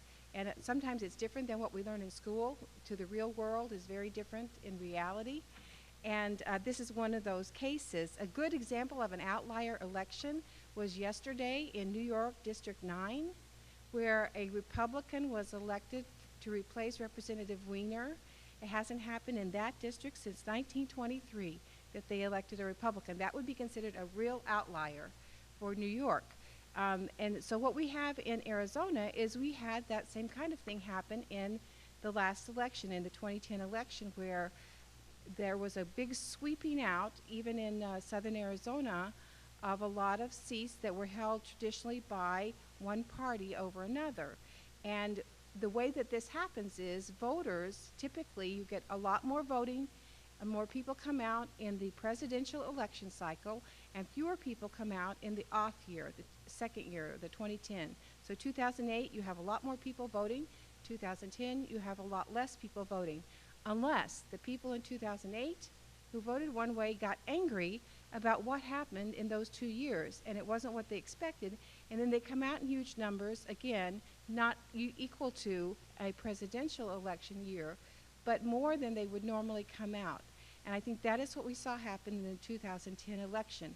But how you have your data right now that you're looking at for competitiveness heavily weights the 2010 election, basically making the mine inspector race equal to President Barack Obama.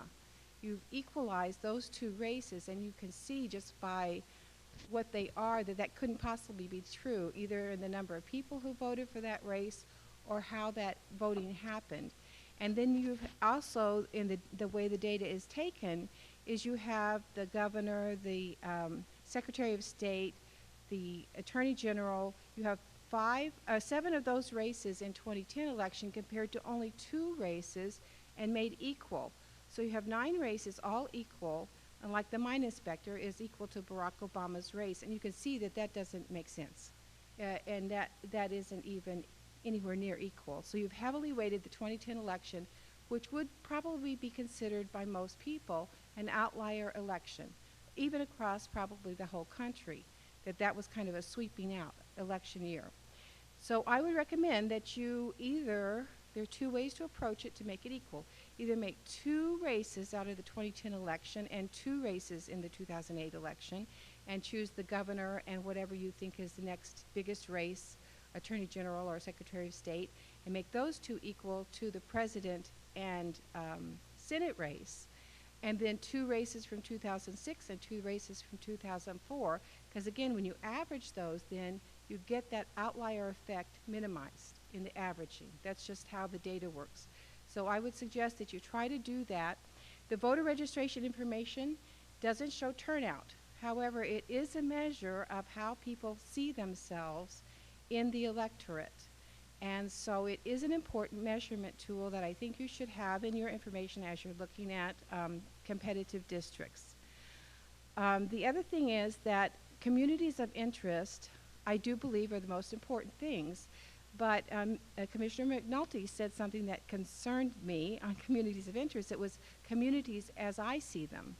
But I thought it was supposed to be communities of interest as the public sees them, as we see them, as we are telling the commission what our communities are like, not how just one person on the commission might see a community.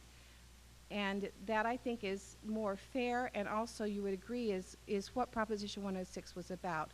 The other thing is that competitiveness in Proposition 106 said it was to be applied if it had no adverse effects on the other criteria, which automatically makes community of interest to be applied first, and then to make sure that it's competitive if it has no adverse effect to the community.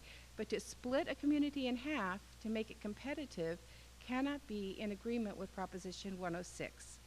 And that's what I have to say today, and thank you very much. Thank you. Any other members of the public? Okay. Given that, the only item left on the agenda is to adjourn. So the time is 12:54 p.m. and this meeting is adjourned. Thank you for coming.